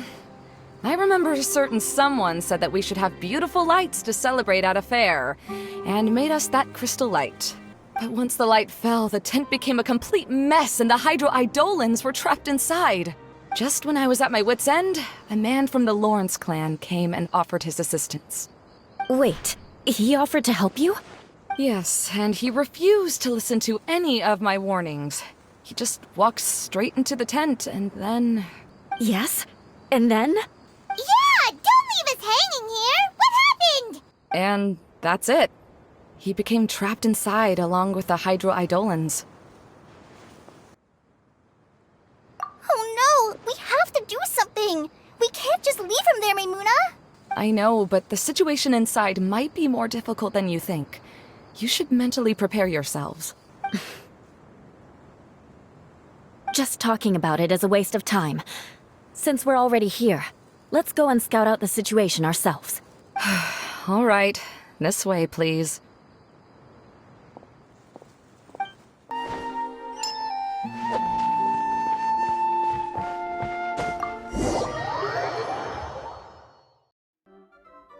There used to be a large stage inside, but after everything got shaken up, it seems the very nature of the entire place was altered. The lamps and crystal light that were hanging above have all fallen down, which makes repairs near impossible. Wait, so you mean it's difficult to move around in there? Yes, mainly because of the lights. Do any of you have experience being on stage? Once the stage lights turn on, everyone's attention is focused on you. I can't stand that feeling. Having everyone's attention focused solely on me would just make me feel terrible. Me too! I'm no good at speaking in front of people. And then to have everyone staring at you. Oh, just the thought of it makes me shudder. Sounds like you have some things you haven't been able to let go of yet. Please don't laugh. I'm trying my best to change that, but there are still some things I can't overcome. Like when there's a lot of people around, or when people are staring at me. No, there's nothing funny about that. And you know what? It's not a bad thing to care when other people are looking. That's my opinion anyway. Think about it. Only people who have high standards for themselves would worry about failing to meet others' expectations. You have many good qualities, Kale. I bet if you had to learn dance since childhood like myself, then you'd be an even better dancer than me. No way! That would be impossible. I can relate. I know exactly how she feels. Maybe we should find a time for you to learn with me. And one day you will become an outstanding dancer too. By that time, you'll be so focused on performing your beautiful moves that you'll no longer worry about an audience watching you. Wow. You are so passionate about this that she's practically glowing now. Really? You do that? You wouldn't think I look stupid and secretly laugh at me, would you?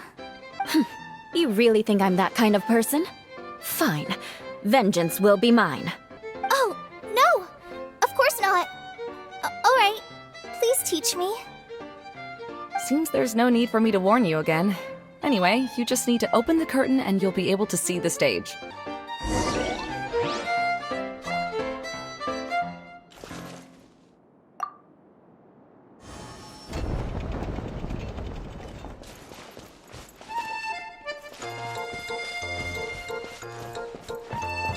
Wait, what's the thing in the middle there? That's my crystal light! It's been locked up. Well, let's figure out a way to fix this. Looks like we need to raise the platform underneath the crystal light.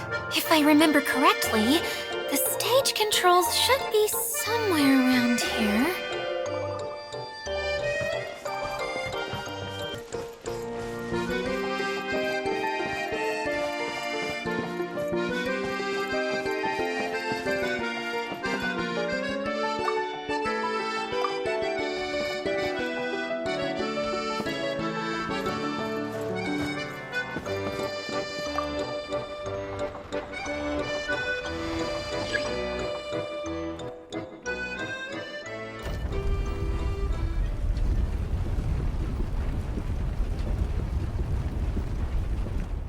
It seems we have to use the colorful lens to make the light change colors.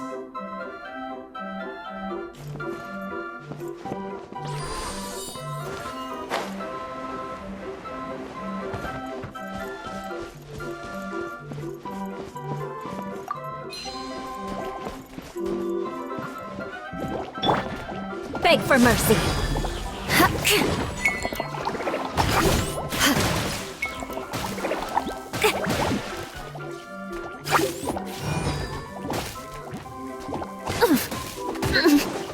Shut.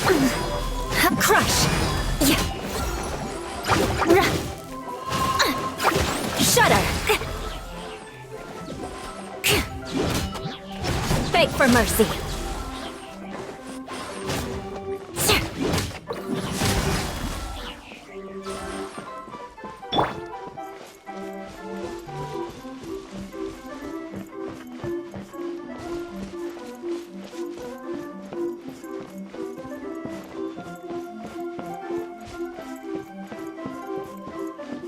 That's one way of shining new light on the problem. Hey, Maimuna?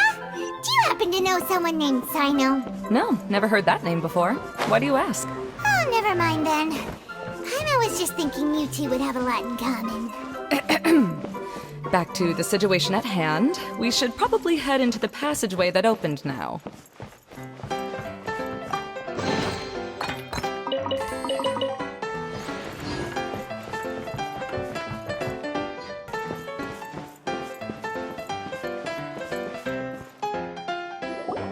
Hello? Is anyone here?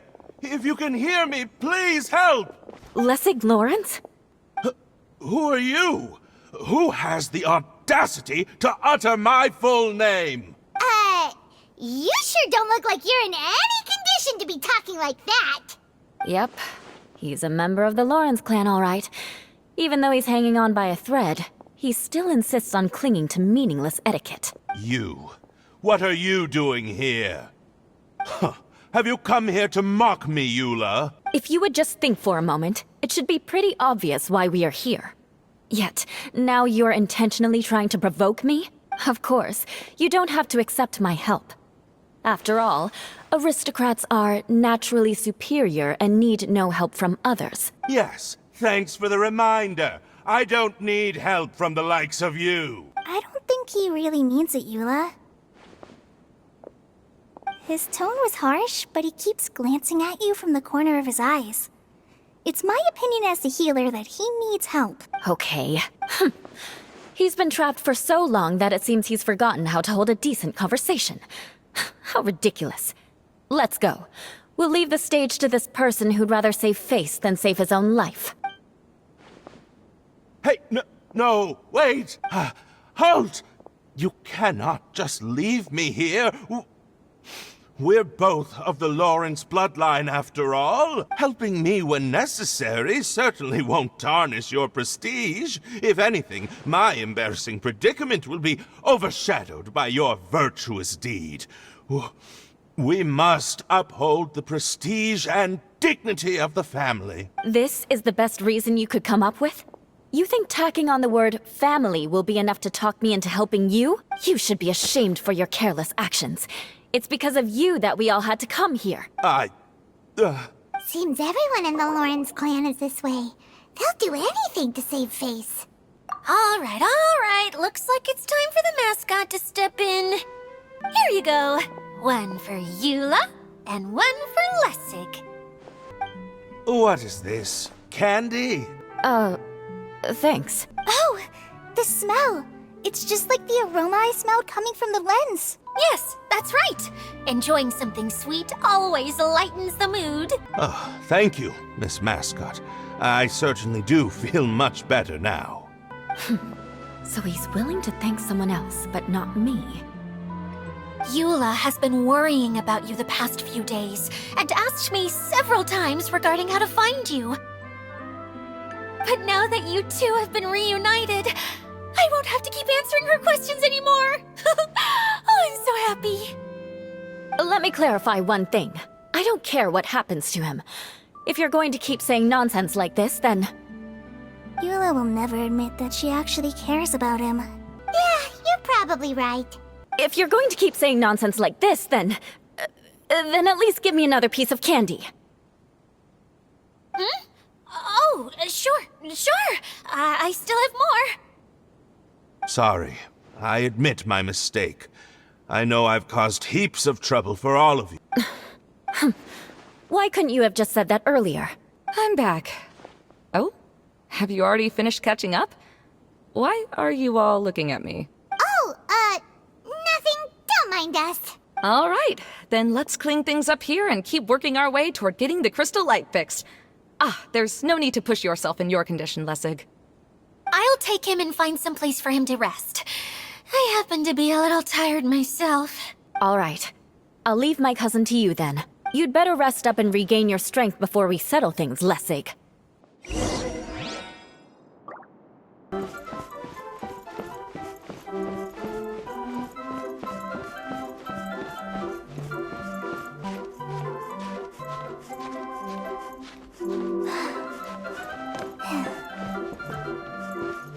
Now, let's see if there's any way to keep raising the platform higher. We probably will need to find a mechanism that's like a lamp.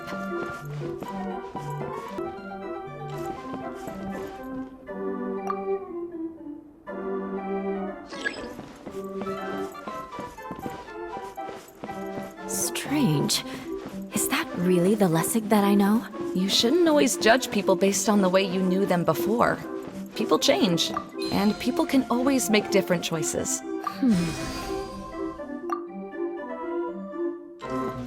Oh, look! There's a water droplet over there! Ah, a hydroidolin! It must have been trapped in the curtain, but at least it seems to be okay.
Wow. And Paimon thought it looked big from the outside. This place is massive! It is a magical tent, after all. The inside is much larger than it appears from the outside. Haven't you heard stories with this sort of thing before?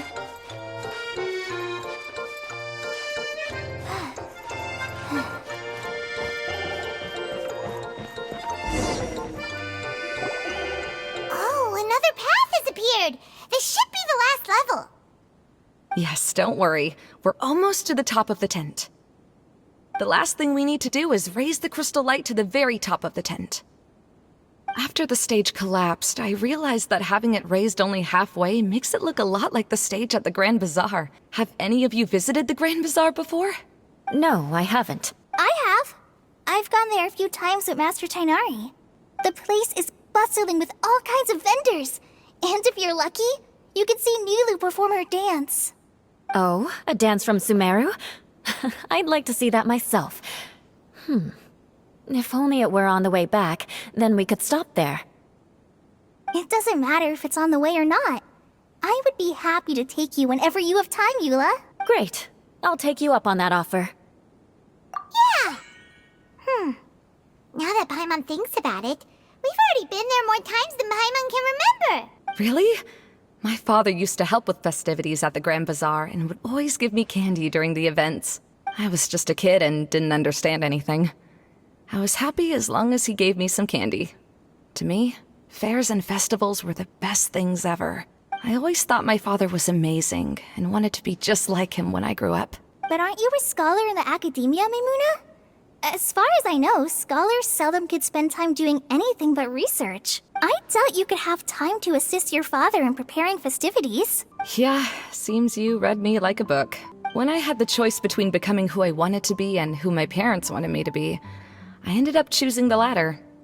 But I was never happy about it.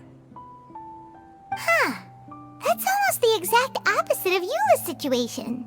You must have already realized that. Why else would you set up all the booths here and make this place like a fairgrounds? Yes, but I'm still not as happy as I imagined I would be. I realized that attending a fair and running a fair are two completely different things. The main reason my childhood was so fun and carefree is because my family worked hard. But my father knew how difficult and tiring running a fair could be, so he wanted to push me towards academics. But in the end, I didn't do well in either. I finally had a chance to make my wish of running a fair come true. But after seeing everything come crashing down, I feel like I've lost the strength to go on. It's not as bad as you make it out to be, Maimuna. No need to feel so down. You have the courage to change, and you've been actively guiding us on this journey. Someone who's given up on themselves could never do these things. Oh, Kale. I understand my situation better than anyone. You don't need to try to comfort me. It's not that I'm trying to comfort you. It's just that people sometimes don't realize that their actions speak louder than words. Believe me, this is something that I learned from my time together with Eula. Oh? What are you trying to say? Oh, nothing. Now, let's get that crystal light fixed. All right.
If we're going to raise the crystal light, then we need to open the top of the tent.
wonder what was taking you so long.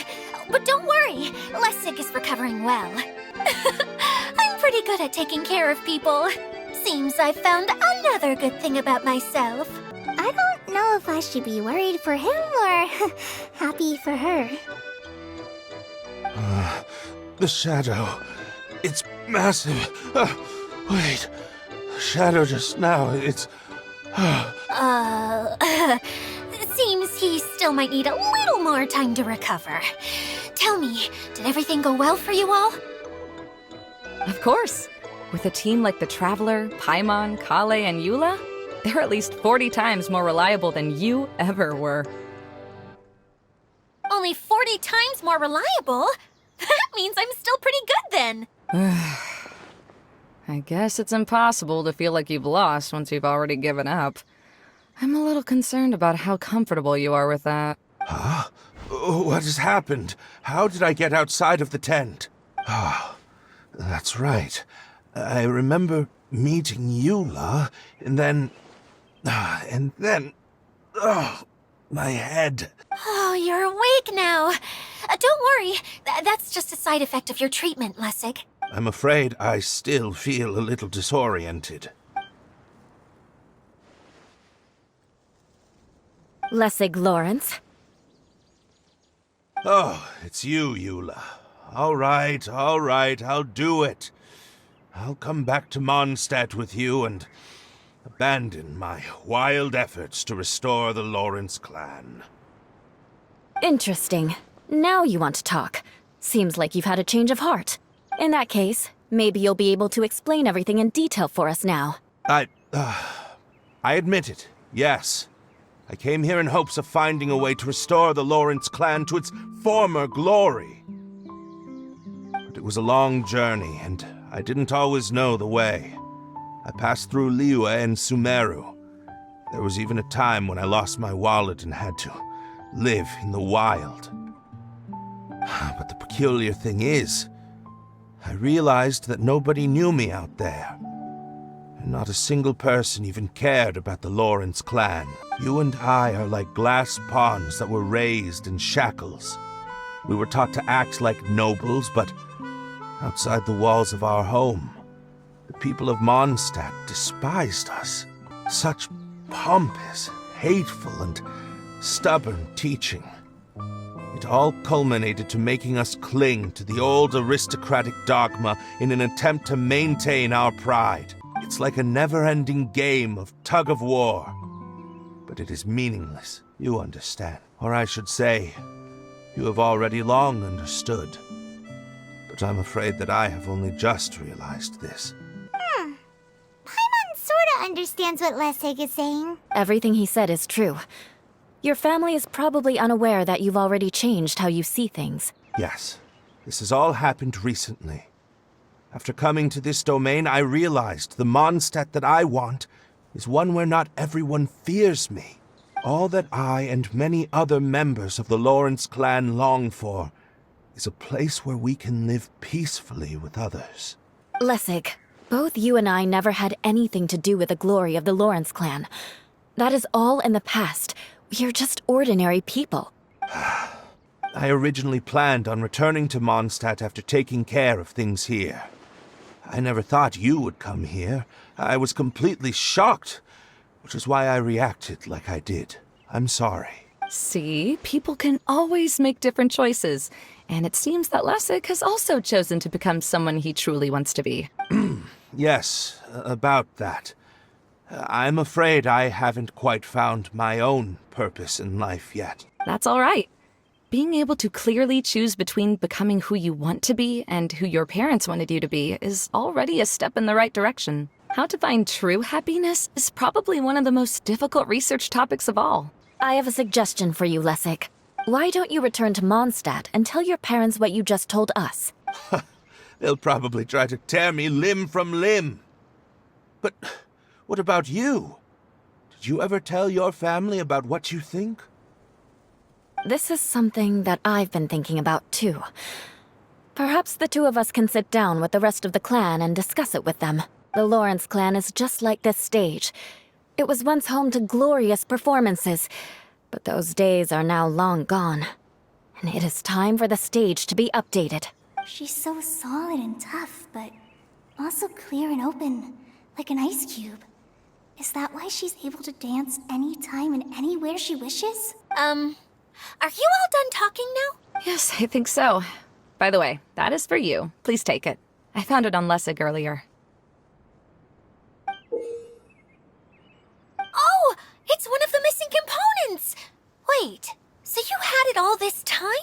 Why didn't you give it to me earlier? Well, you didn't ask. All right, I admit it. I forgot about it. Okay, we'll let the Traveler hold on to it for now. Wait, this looks like... It looks pretty familiar. Have we seen one of these before? Ah, right! I also bought a similar box at the last festival. Yes, people often use this kind of box for candy at festivals. This was one of the materials originally used to create the tent. But now that the tent has been repaired, we no longer need it. Eating the candy from the box as an adult will never be as delicious as it was when you were a kid.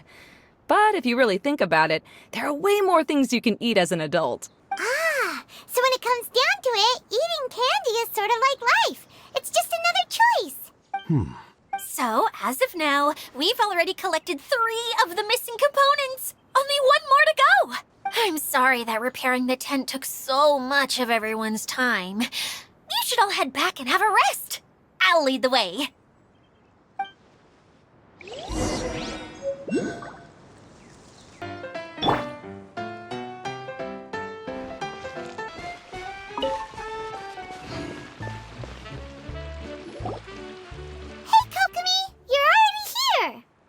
Oh, you're back. I trust your adventures to the forest went smoothly? Yep, you could say that. How about you? Up to anything today? Well, I suppose it's time I told you that as the divine priestess of Watatsumi Island, I shouldn't actually be here now. The truth is that a relic known as the Shinro Casket was lost from Watatsumi Island long ago. But recently, an orb matching the relic's description suddenly began emitting light, almost as if it was guiding people to it. I wasn't lying when I said that. Goro has often told me that sitting at home reading light novels is not the best of practices, and that I should try to get out more. As I made my way from Watatsumi Island to Sumeru, I enjoyed a variety of breathtaking sights. It really is a beautiful nation. I even stayed in the rainforest for several days. I was surprised to find that the relic had ended up in the desert. I knew it was somewhere here, but I still couldn't pinpoint the exact location. Though I feel that Itia was not intentionally trying to hide anything from us, this domain does have plenty of secrets. I'm sure you've sensed that too.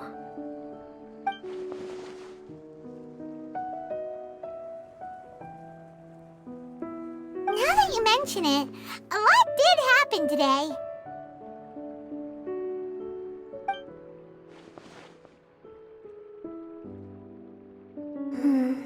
I see.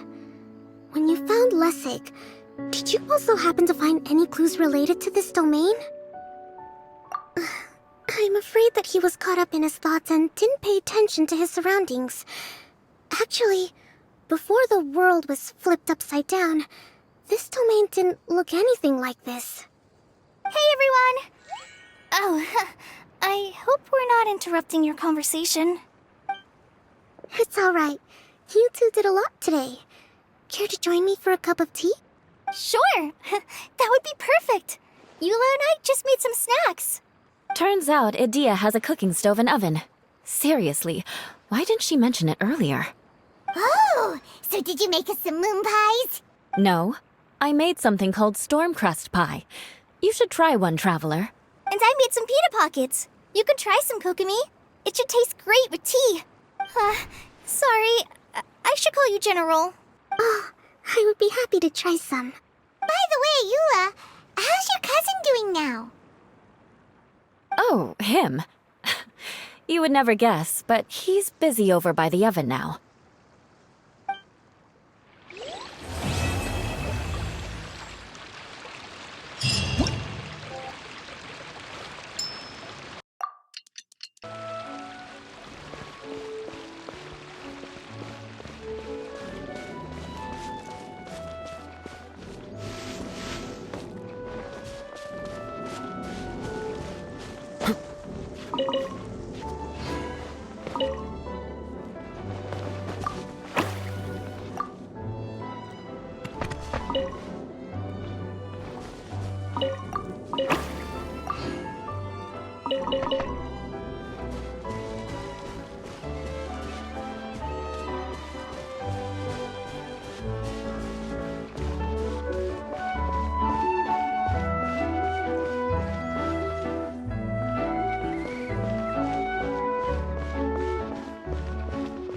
Really?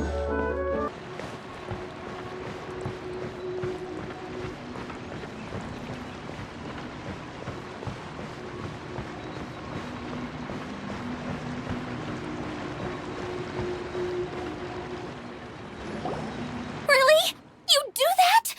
Oh, but that's too much. I can't. No, really, it's all right. We want to do everything we can for the domain. Yes, and to be completely fair, I'm the one who caused this terrible mess in the first place. Oh? What happened? Did Paimon miss something? Hello, you two. Lessig was just telling us what happened. Perhaps you should allow me to explain. I'm afraid it was I who caused all this trouble in the domain. Yes, it was Lessig. To be precise, I saw a most exquisite water orb at the entrance of the domain. It reminded me of an astrolabe my grandfather gave me when I was 7 years old. I was curious if it could rotate, so I reached out and touched it. Little did I know that it was the core of this entire domain. What I mean to say is, I knew something was wrong as soon as the whole place started flipping. It's not just your fault. I failed in my responsibilities as the caretaker here. Oh, I knew I should have put the core somewhere more secure. Oh, you mean the big ball of water at the entrance? Yes, that's the one. Anyway, after giving it some thought, Lessig has offered to perform some more repairs and maintenance to help support the domain. But we were concerned he wouldn't be able to handle it all alone, so Eula and I will also stay here to lend him a hand. But don't be mistaken. I'm not doing this out of the kindness of my heart like Kale. My job is purely to monitor and ensure that Lessig doesn't cause any more trouble here. Oh, sure. I don't think anyone's buying that anymore, Eula. Though I do remember that Amber mentioned we should just nod and agree when you act like this.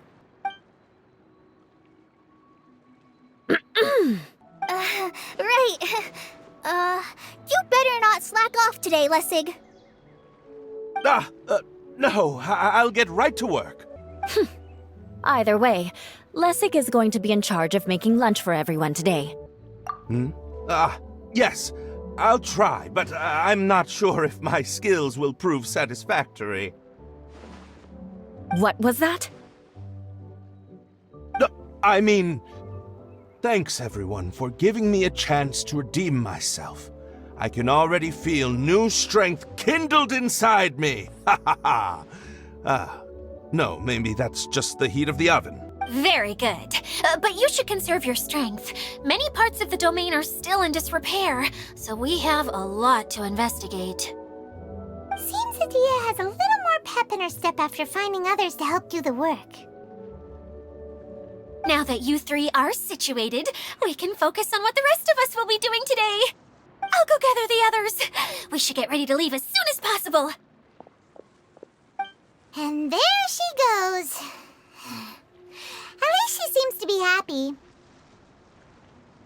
Maybe this is how it feels to be in charge.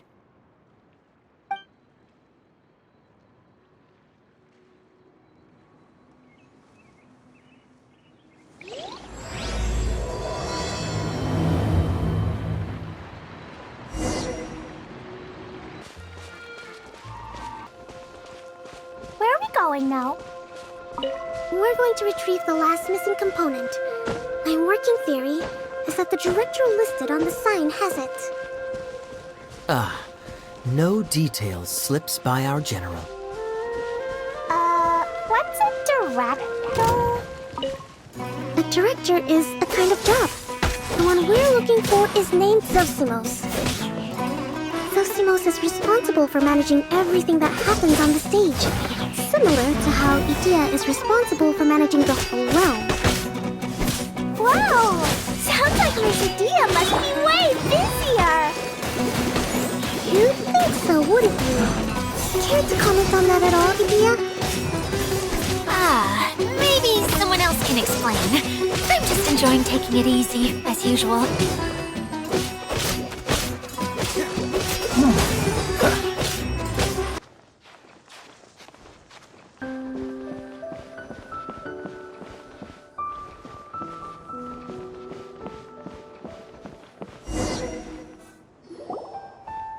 director doesn't get out much. He's almost always cooped up in his treehouse making props or writing scripts. But I'm trying to remember now. Where is that treehouse of his? Huh? You don't remember? Hey, don't forget! I'm just the mascot. I believe it's that way. Huh. Though he might prefer to be alone, given he often has to move stage props, I suspect that he lives near the theater. And having a view of the entire stage would be useful when imagining a production's actual stage flow. So if I were him, I'd probably pick a treehouse over there. But how do you know which direction the theater is in? Simple. The overall layout and decorations look more exciting in that direction. Oh, good point! Why didn't I think of that?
Where did that blasted automation mechanism go?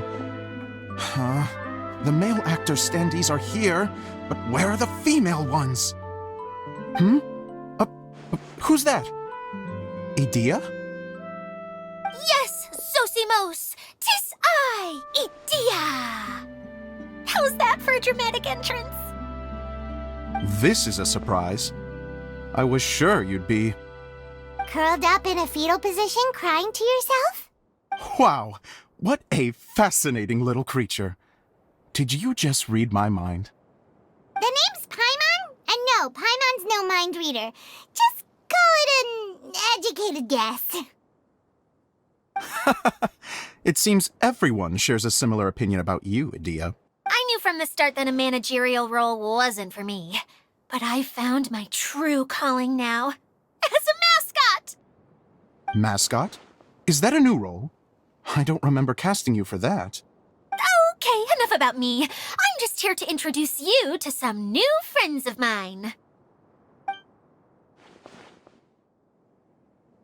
And that's why we came to see you. Well, do you have the component that fell out of the central hub? I do. However, I'm afraid the incident has caused many malfunctions with the stage mechanisms, and I can no longer put on any performances. Okay, so you're holding the component ransom till we help you fix the mechanisms, huh? No, till we fix the stage, surely. I'd have thought he wants us to make some more props, no? Given that some of the standees are missing. Or maybe the component is broken and we need to fix it. You're all forgetting that the majority of his work involves writing scripts. I'll wager that he wants us to edit them. What has gotten into you all? What sort of person do you take me for, The component is safe and sound. I can give it to you now if you'd like. Although I was hoping that maybe you might be willing to help rescue my show? You're a big group. I have lots of roles to fill. It would really speed up the casting. A show? That sounds fun! I want to help! Can we? Also, truth be told, I've hit a bit of a roadblock in my script and was just thinking about how to move the story forward. And then you all showed up. Suddenly, I got my muse back. I don't know how to explain it, but something about seeing all of you finally helped me figure out how to continue my script. Huh? You mean that story you've been stuck on forever? Are you serious? You really think you can finish it now? Yes, really. Just give me a little time, and I'll write it all up. In the meantime, I'll leave things to you, Edea. Whoa! And he's off to write the script. Zosimos has always wanted to write an epic story about a thief and a mage. Apparently, he got the idea from some rumors that were swirling around, but he only got as far as writing the intro before writer's block set in. Why don't you all take some time for yourselves while I see what I can do? We'll reconvene after the director finishes his script.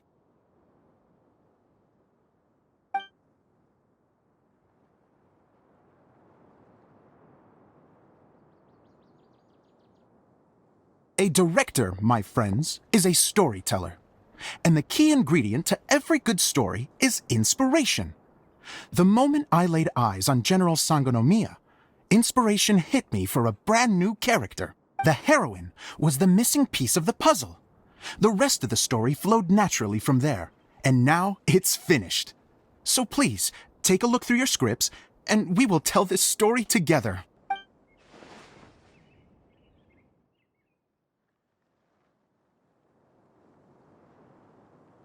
Well, is everything clear?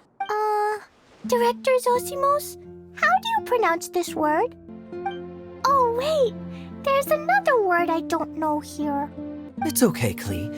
We can go through your lines together a few more times after this meeting's over. That would be most appreciated, Kaya. I had a feeling about you, actually. You seem to know a thing or two about character acting. Tell me, have you acted before? You're too kind. It's all in the script, really. It just rolls off the tongue. Oh, you think so? Well, you definitely have a knack for it. I've actually been looking out for someone with your talent. If I make it as a big-time director, then I can see us working together for the long term. Be sure to stay in touch, okay? You and I are gonna go places. What can I say? Sounds good to me. Great. Fantastic. Now then, please go through your scripts one more time. But don't just read the words. Remember my notes, and really let the character inhabit you. I need to have a look at the stage, so I'll leave you to it. If you need me for anything, I'll be in the big theater right in the center of this area. Wonder what the theaters are like here. Let's go check it out while everyone's still getting ready.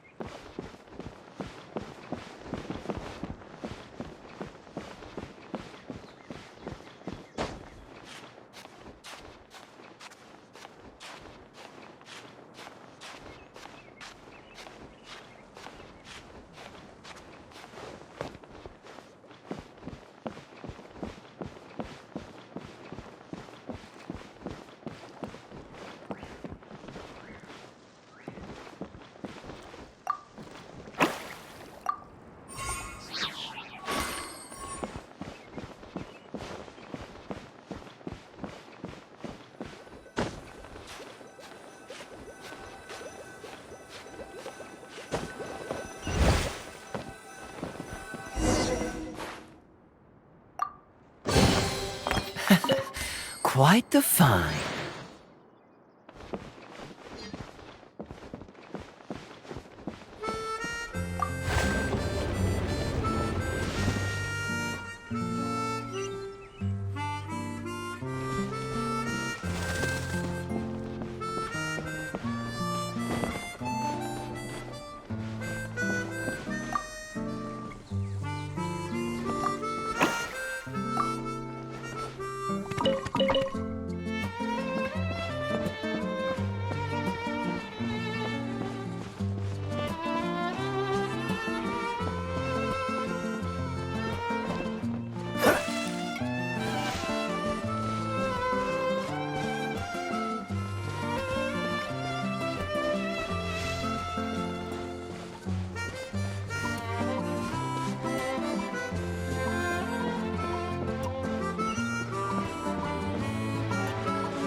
Where did it go? I put it right here. Hey, Zosimos! What you up to? Oh, it's you two. Please, come here. Feast your eyes on this stage. I designed it myself. So, directors have to design the stage too? Oh, I'm no ordinary director.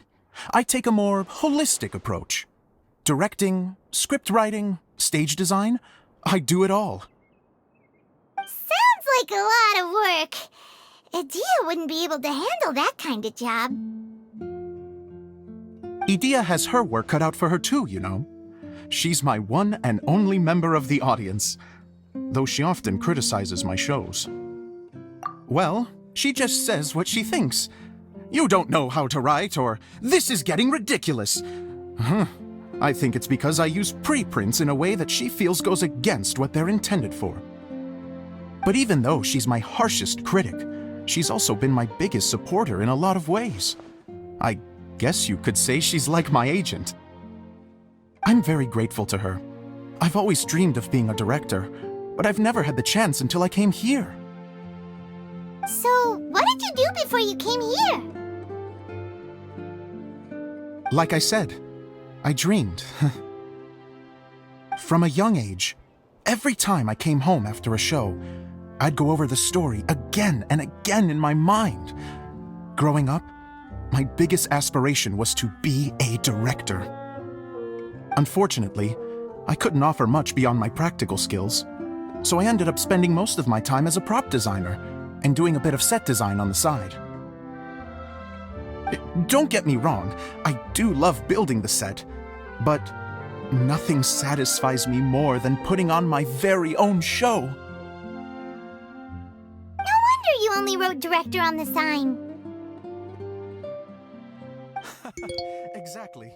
You're not doing a great job of convincing me that you're not a mind reader. By the way, could I ask you for your help with something? I'm having trouble finding the master script, and I'll need it shortly. The one you only just finished writing?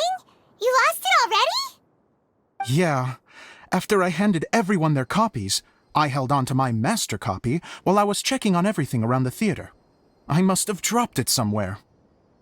If it's not here, then it might be in the attic. These are the only two places I've been since I finished writing it. But, I still have some things to do to get the stage ready. Would you two mind having a look for me? No problem. We'll find it.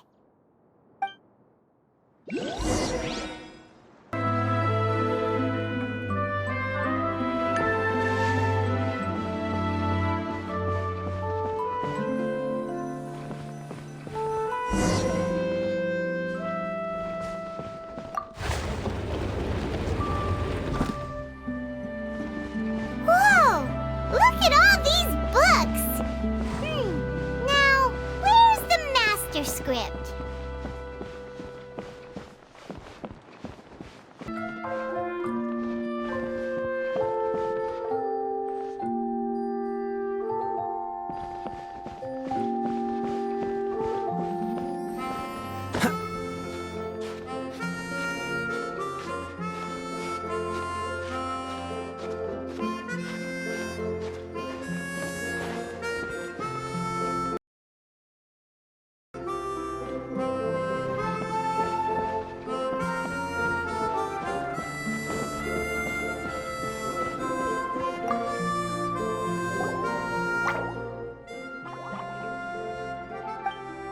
Wow, this is a lot of scripts.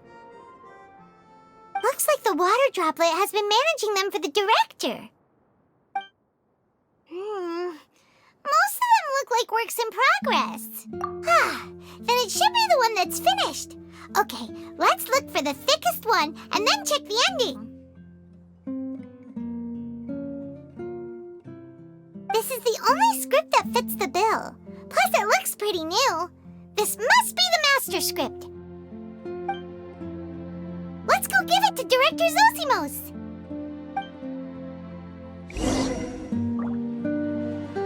Zosimos, we got your script! Thank you. That's a huge help. I'm running out of time here. There's no way I'll be able to fix everything up perfectly. We may just have to wing it. Anyway, the stage is secondary. The performance is what really matters. Things can always go wrong on stage, but as long as the show goes on, it should be fine. You don't sound very confident in what you're saying.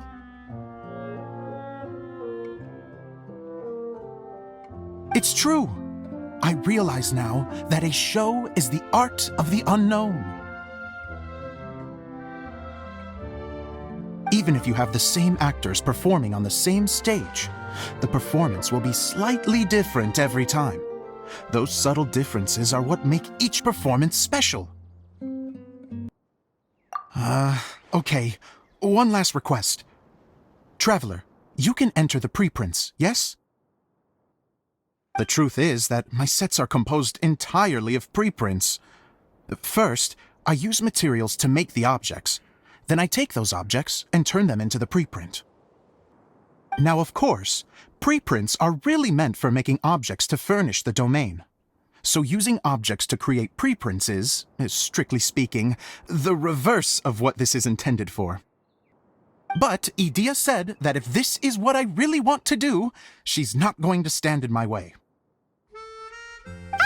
So that's what you meant earlier. Okay, well, what do you need us to do? I'd like the Traveler to go into the preprint set and help move props around during the performance. The reason is, Oh,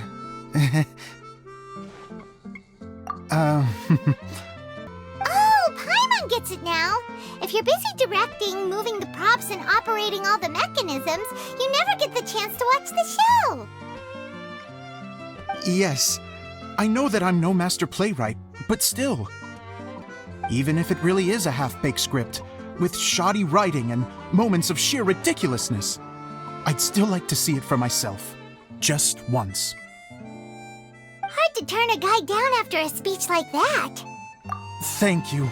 Genuinely, I'm so grateful. I'll go and inform the others. Then, as soon as you're ready, the show can begin.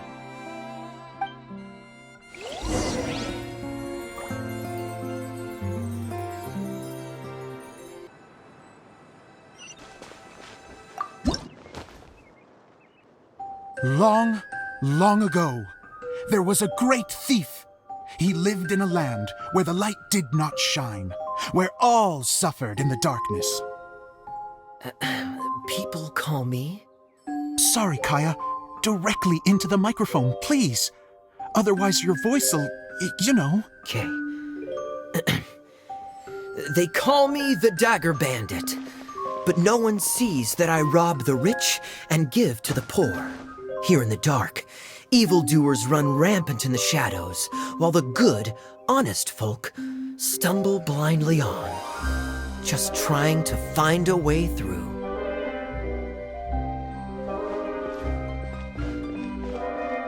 As the bandit brooded, suddenly the world was inexplicably changed as a single star appeared on the horizon and flew across the sky. Traveler, stomp on that movement mechanism in front of you.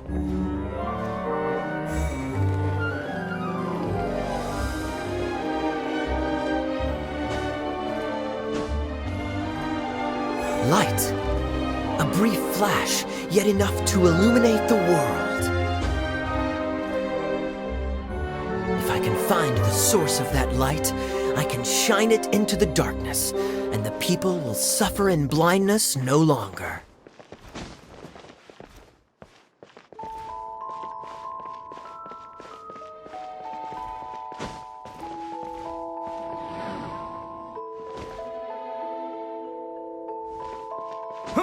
Without a moment to spare, he set off to follow the star's course. All the while, the star kept moving through the sky.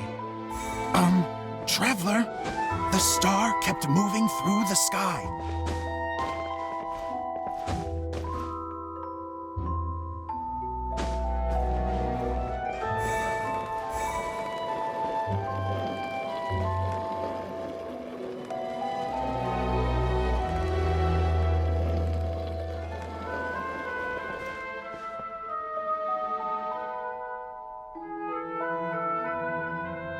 Looks like I have to go through the desert. This could get dangerous. If everything he'd heard was to be believed, the desert ahead was a no-man's land filled with horrors. Worse still, the star had landed in the most difficult-to-reach location, surrounded by sheer cliffs. But he was determined to press onward. I've come this far, and I'm not about to turn back now.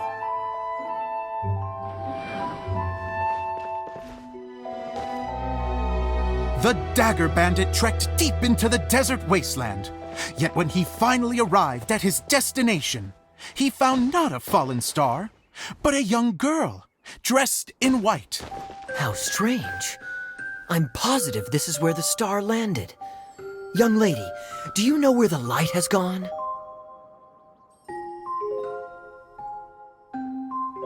The girl replied, Traveler from afar, the light you seek is only a bottled flame. But the flame has now died, and its light is long gone. A bottled flame? Yes, it was a gift from another. And so, the girl began to tell the story of how the bottle came into her possession. The girl hailed from a kingdom that sat atop the waterfalls. But when the reigning dynasty fell and a new one seized power, she and her people fled for their lives. A thick fog began to fill the air as she made her way through the forest, and dense thickets tried to block her path. There is a mechanism down there that you can press to retract the thicket board below the stage.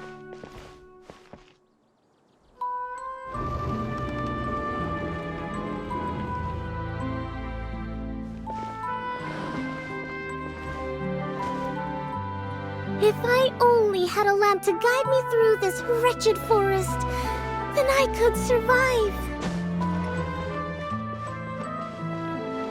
With scratches covering her arms and legs, the girl pressed through the pain and made her way forward. The road ahead was arduous, but she was determined to press onward. I've come this far, and I'm not about to turn back now.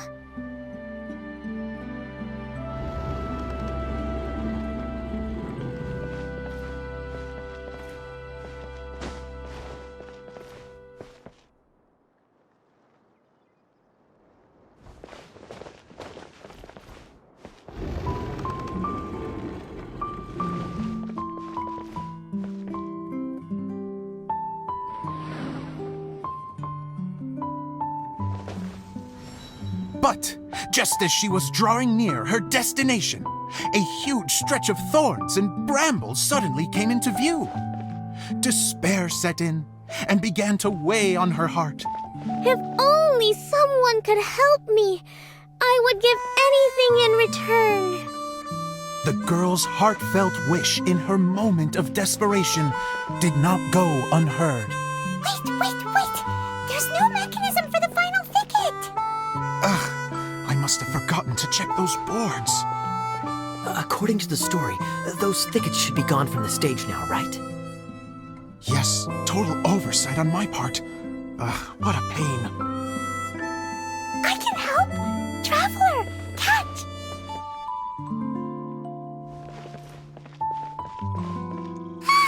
It's a Jumpy Dumpty!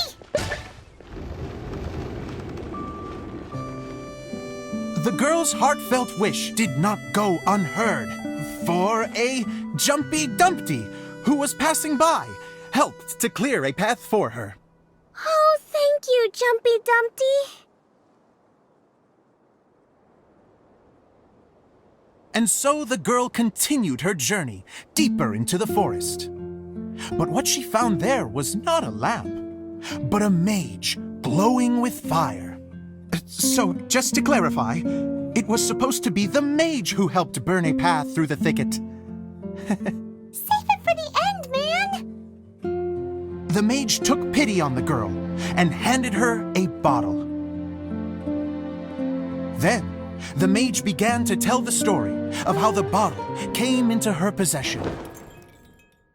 The fiery mage had an adventurous spirit and enjoyed taking long journeys. On one such journey, while taking rest in an oasis, she found a beautiful bottle by a crescent-shaped lake. Klee, quick! Get in the light! She was an extraordinary mage, with the power to grant people their wishes. She turned the bottle into a thing of equally extraordinary power. But the only place that it could make wishes come true was inside of the bottle. Oh me, oh my, look at this wonderful bottle of mine. It could make a fine toy. But better still, a sojourner's home. The fiery mage blew into the bottle, allowing it to grant one single wish outside its glass walls. Oh, am I supposed to blow into it? Wow, it lit up! A flame was kindled within the bottle, and it began to glow a fiery red, just like the mage herself.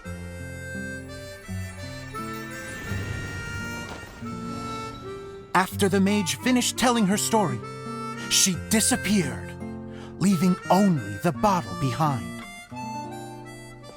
A magic bottle that can grant wishes.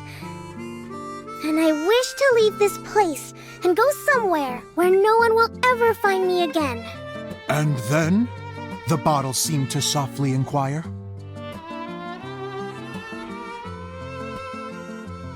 I don't know.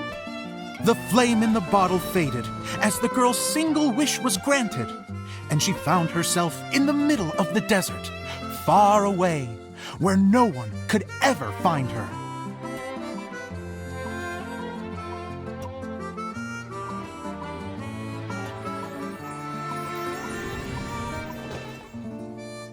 When the Dagger Bandit listened to her story, he sighed in disappointment that the flame with the power to grant wishes outside of the bottle had already died. But this doesn't make sense. If it truly granted my wish, then nobody should have been able to find me here. Maybe they shouldn't. The desert is difficult and dangerous to navigate, but I was determined to make it, no matter what. Then take this bottle with you for your trouble. It may be able to grant you your wish, though sadly, only within the confines of the bottle itself.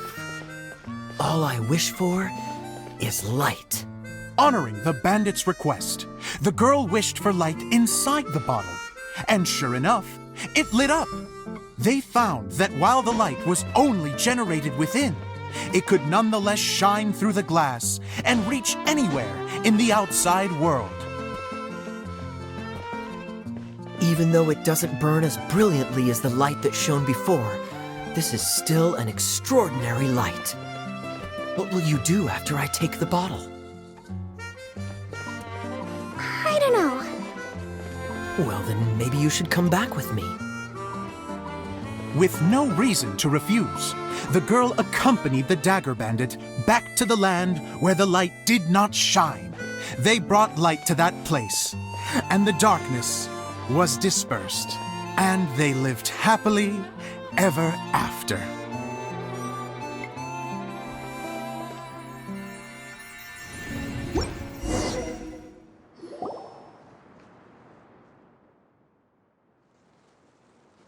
And we're done!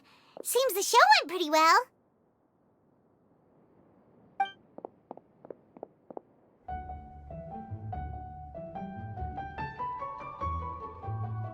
Mr. Honorary Knight!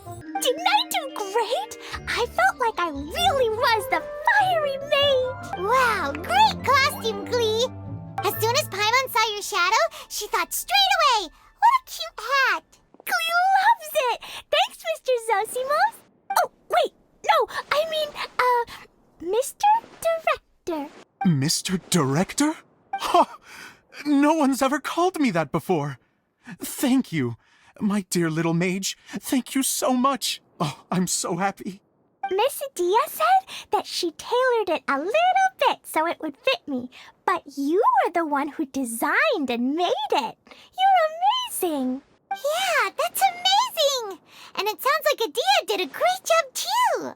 It was nothing really.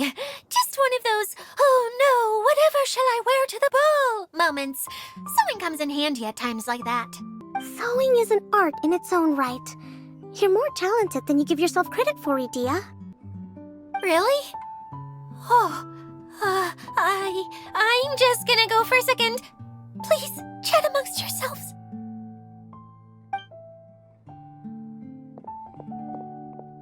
She gets embarrassed so easily. She really can't handle being in the spotlight. Idia's a sensitive person and doesn't have a whole lot of self-confidence. I hope all the excitement hasn't brought her to tears. Oh, I'm a little worried. Don't worry. I'll go make sure she's okay. I'll see you all later.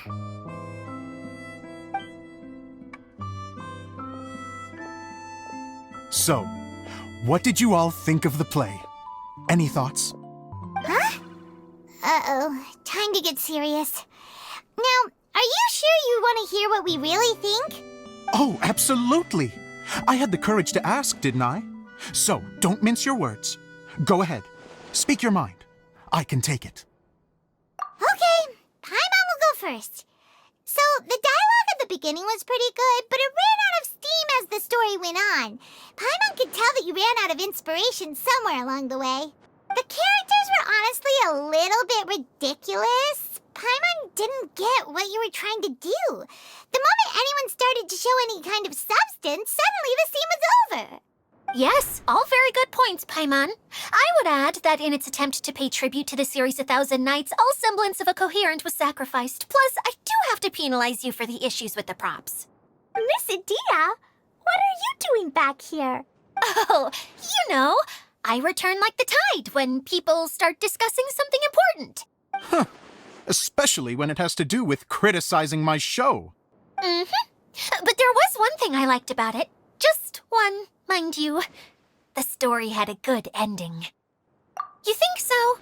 I thought I was letting him off lightly. Idia, could I borrow you for a moment? Oh, sure. Excuse me for a moment. Back to you, Paimon. Keep up the good criticism. Okay, in that case, Paimon did have one other complaint. Let's hear it. Taking criticism on the chin is all part of being a director. The ending was all wrong. The girl's motives were clear and simple the whole way through. It was kinda jarring when all she had to say was, I don't know. And doesn't anyone else find it weird how her whole community was on the run, but she was only looking out for herself the whole time? I'm fine. I'm not going to improve without feedback. I also learned a lot this time with the chance to be off stage. To be honest, it was a dream come true. What a great attitude! You don't seem upset at all by our comments. I wouldn't say I'm completely unaffected, but you're only speaking the truth. They're all very valid points. Still, now that Paimon thinks about it, you did finish the script in a bit of a rush. Maybe we were being a little too hard on you. That's perfectly fine. Nothing is as important to me as my work on the stage. We all use our imaginations when we're kids, right? I used to play with dolls and my own cardboard cutouts by the light of an oil lamp. The shadows would come to life and dance on the wall. Fast forward to now, and in many ways, I'm still that same little kid, lying on his bed, making sound effects. And I get the same joy from running a show now as I did in my little bedroom theater. Of course, a director can accomplish nothing without a cast and crew. So on that note, I want you to all know that I am eternally grateful to each and every one of you. Hey, don't mention it! We had a blast! Okay, here, take this. Your component, as promised. It's the bottle from the show! The one that lit up when I blew into it. That's right. Can you guess the secret behind why it lights up? Oh, maybe there's an invisible fairy fairy inside that opens its eyes when you blow into it. Bingo! You guessed it. That should do the trick. Oh, wait, this needs tightening up a little. Hold on, this will only take a second.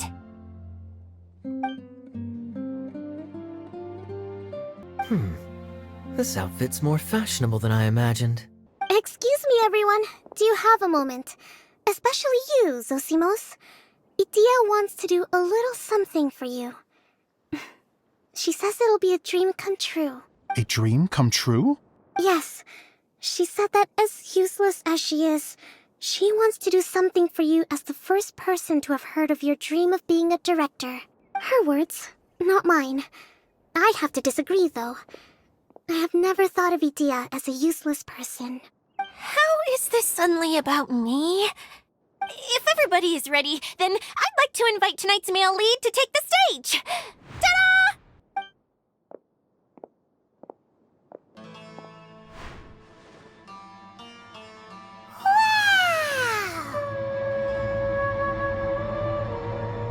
Cool! Kaya's turned into the real Dagger Bandit! How is me changing outfits supposed to make the director's day? It's just a prototype costume. Is he that easy to please? Don't be silly. If I know our director, nothing will make him happier than to see his ideas brought to life by the right actor. Well, then I'm happy to oblige. Who am I to argue with the star of the show? Zosimos drew up countless designs and made a few prototypes before landing on this one. It just needed some tailoring to fit properly, so I made a few stitches here and there. I hope the result isn't a disappointment. Oh, it's perfect. Idia, I'm so touched. Thank you all. You've made me happier than I ever thought I could be.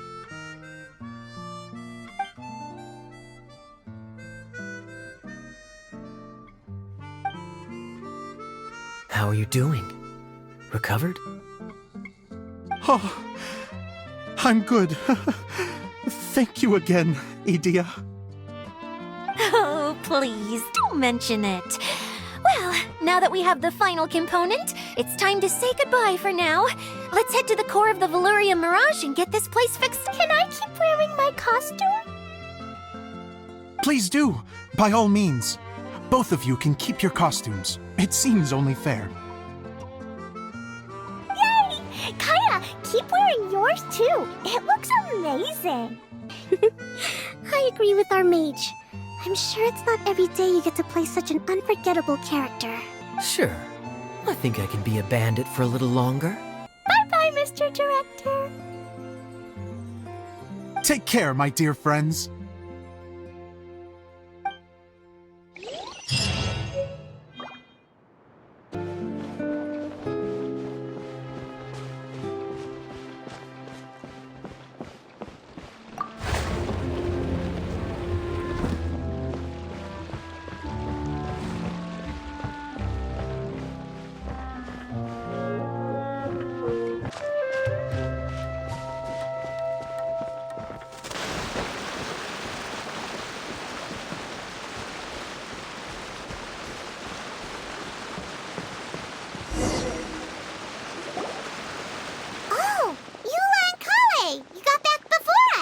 Yes.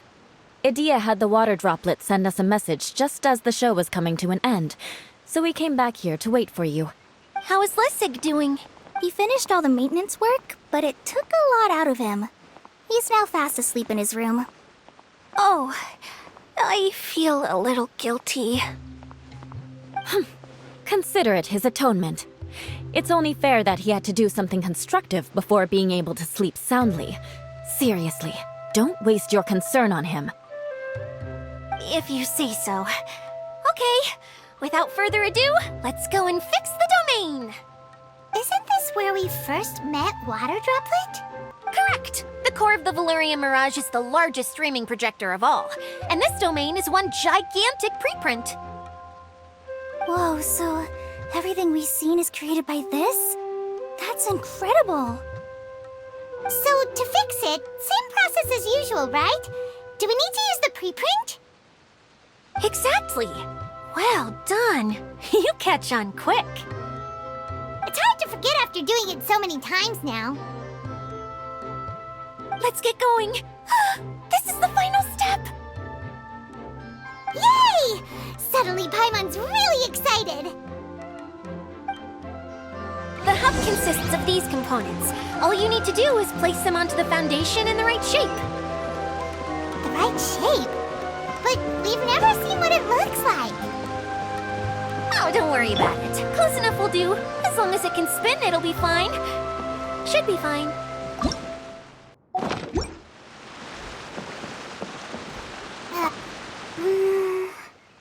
If I remember correctly, I think there's supposed to be a small cog on the right-hand side.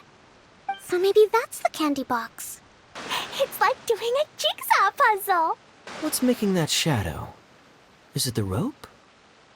I feel like the rope should go from one part to another to connect them together. Wait, this is Zosimos' bottle lamp. Try sticking it in somewhere where there's a gap. And maybe on the right. I guess it'll be time for us to leave once this is fixed. Something that spins. Would a water wheel count?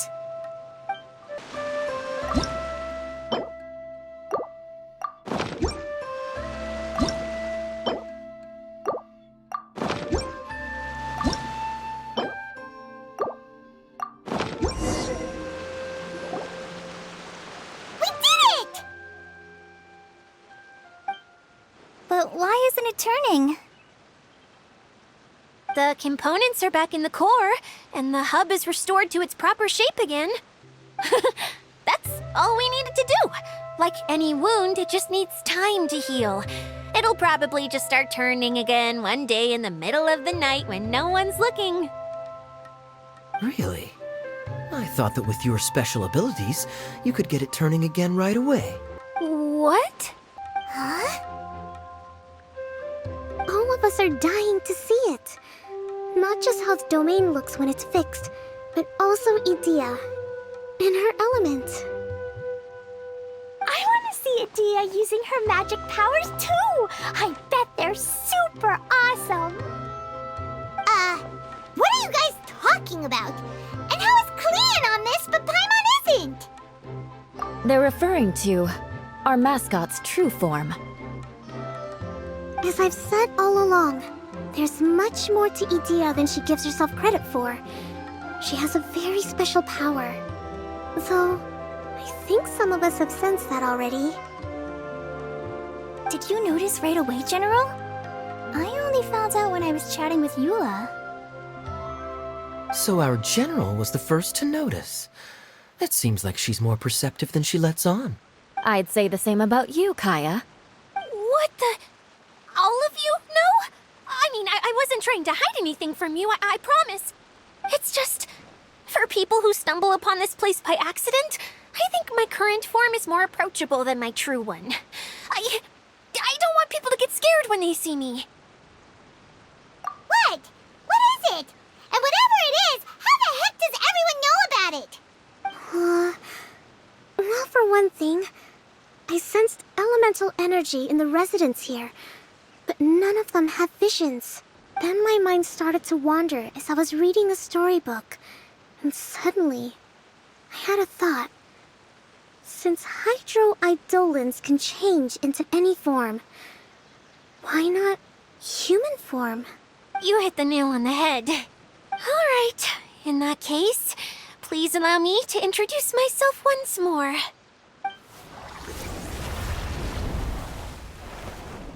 I am an Oceanid who was exiled here when the former Hydro Archon passed away. My name is Adia. Wow, Idea! You're so pretty! Now that I'm in my true form, I suddenly feel a little embarrassed talking to you all. You look stunning. You should be flaunting this look at every opportunity. Oh, come on. I'm too shy.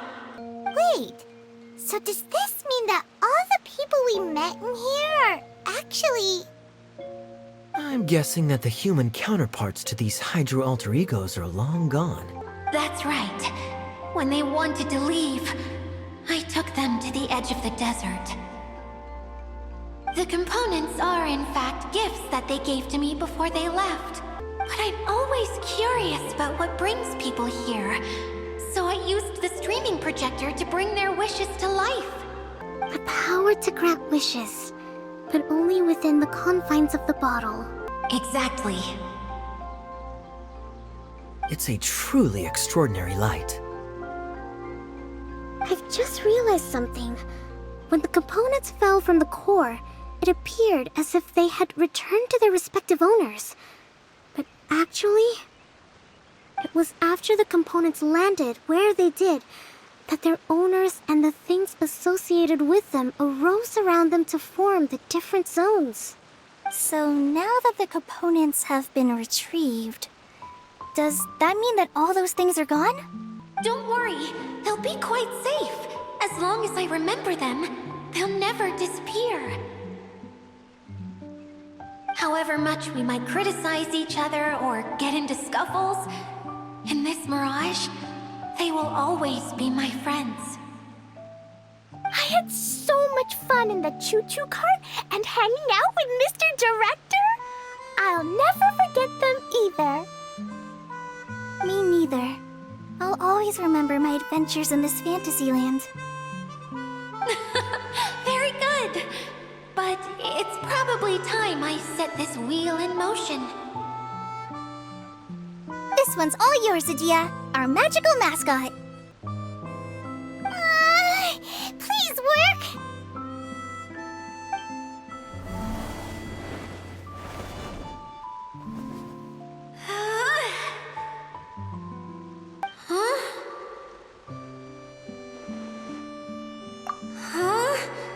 That's strange. Nothing happened. Has it lost some power because of the incident? Oh, crumbs. Not now. Not right off the back of everyone putting me on a pedestal and me acting like this was going to be my big moment. Oh. Someone get me a bottle. I'm hiding myself away. See you in 100 years. You're already in a bottle. What now? This was the only way! Now I'll never be able to show you how the Valurian Mirage is supposed to look. Hold on. I have an idea. Yes, General Sangonomiya? I'm all ears. If it's okay with you, would you let me borrow the Shinro casket from the domain's core? Ah, the Shinro casket. That sounds familiar. 1 second. Here. Is this it? Wow! A huge shell! It's the relic that Kokomi mentioned earlier! So this is where it's been hiding! It was once a ritual vessel used for making offerings in the Moun Shrine. It's made from the remains of a yokai called the Shinkiro, and it can listen to the wishes of those who come to pray to build up Shinki, which gives it its power. Several centuries ago, the relic was lost when the last prefect of Yashiori died in battle. Its final resting place was unknown. The pearl that goes with it should be able to sense the casket's location. But when, unbeknownst to anyone at the time, the casket disappeared inside the core of the Valurian Mirage, the pearl's light died out. Huh? How come? Well, imagine it was a sound instead of light. If the room is too big, you can't hear anything from outside the door, can you? Oh, I get it now. The shell must have been having too much fun one day and got locked in the solitary confinement room. I understand now, too. The core has been wearing out recently. That's why you were able to follow the pearl all the way here. To get back to the story, without the offerings at the shrine, this vessel quickly loses its power. Yet countless people who have visited this domain brought their wishes with them and left a small piece of themselves behind along with their gifts. These have the same effect as the offerings at the shrine. Wow! I never knew this thing was so powerful. It is. powerful enough to help you repair the Valyria Mirage with any luck. But what do I do with it? It's simple. We just need to awaken it by telling it what we wish for. For example, my name is Sangonomiya Kokomi, the divine priestess of Watatsumi Island. And my wish is to use my critical thinking and strategic planning skills to bring a little more joy into the lives of my fellow Watatsumi Islanders, as well as the lives of everyone I cherish. Itia, what do you wish for? Me? My wish is that all those who have sojourned to the Valyria Mirage in the past will achieve what they truly wish for. Not just in this domain, but out there, too.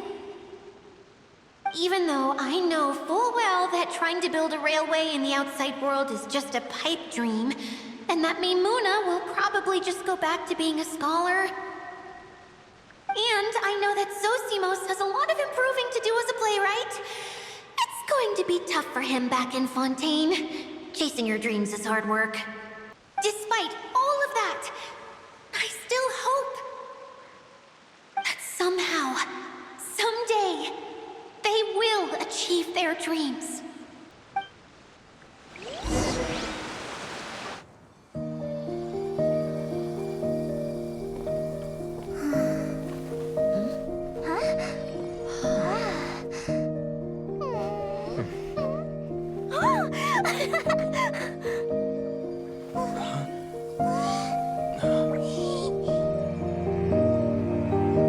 Okay, the combined power of our hopes and dreams is at your disposal.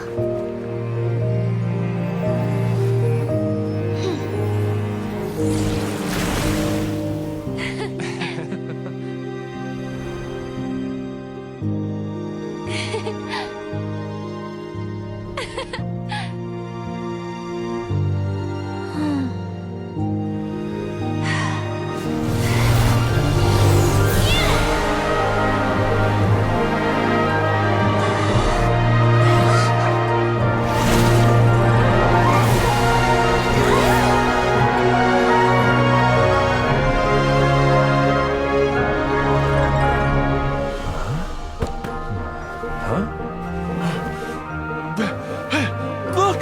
The wheel's been fixed!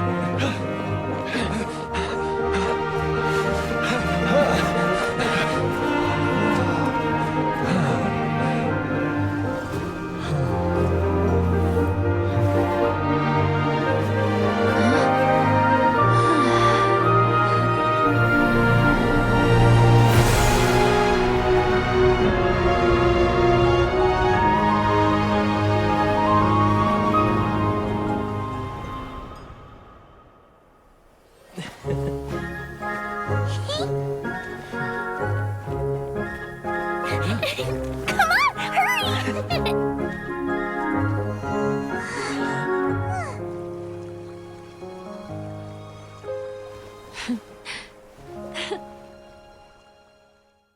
Yay! Dia, you're back to normal! Everyone's praise and curious questions went to my head. I said so many things I'm so ashamed of, and I lost the courage to live on.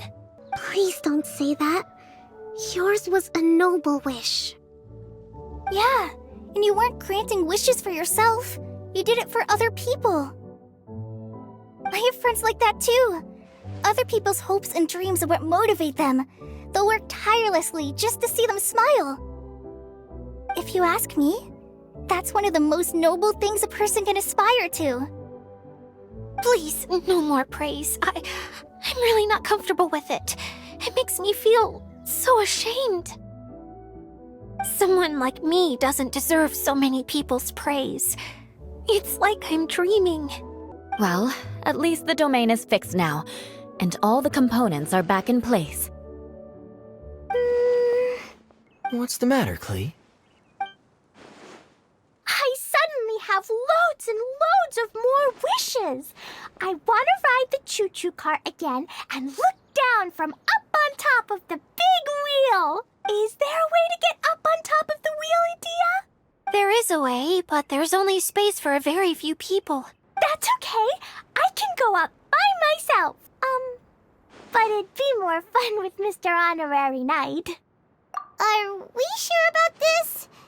It's so high. What happens if we fall off? Well, yeah, but Paimon's just worried for you. Don't worry, I'll be there to make sure no one falls off. I haven't been up there in a long time myself.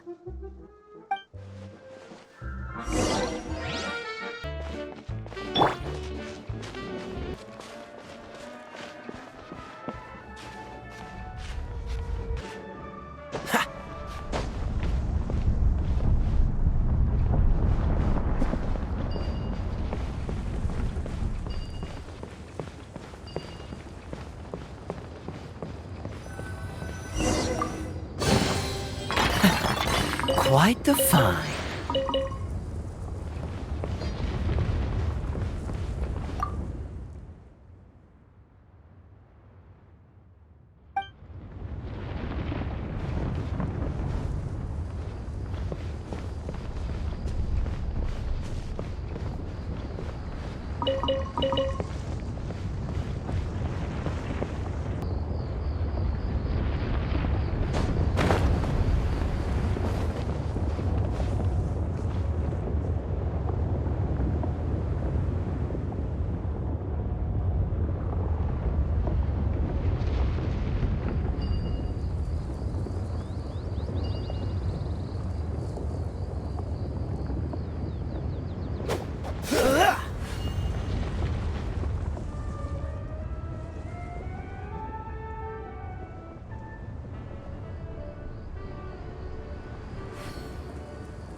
Whenever people have to leave this domain, I like to come up here and spend some time alone after I've seen them out. They're always overjoyed when they first arrive and start bringing their imaginations to life. But once they realize that they can't take anything home with them, they get upset. Some of them can't bear to leave. Others regret ever setting foot in this place. Do you ever get sad, Idia? I feel lonely at times, but not sad.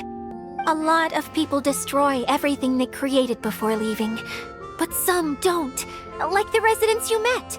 Before they left, they asked me to make replicas of themselves using hydro-eidolons.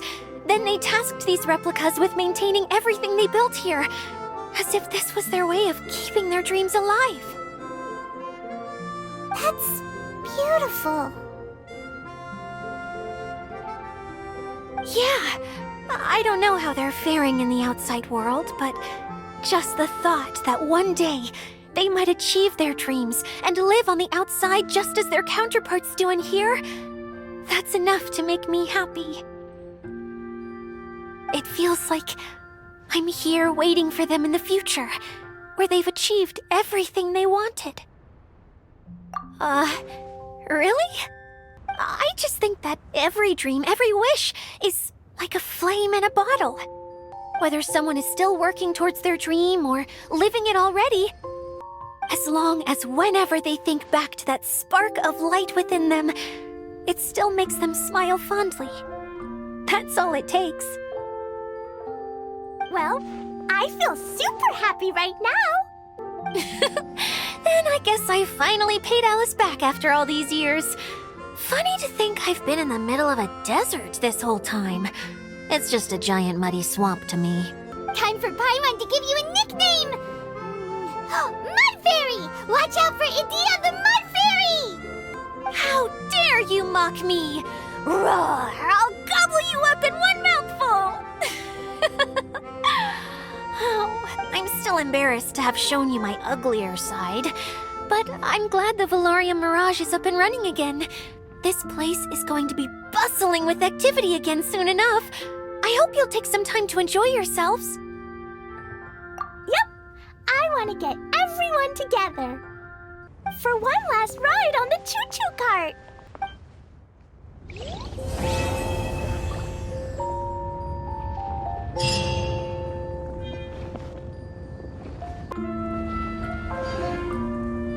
I didn't know you were such a slacker.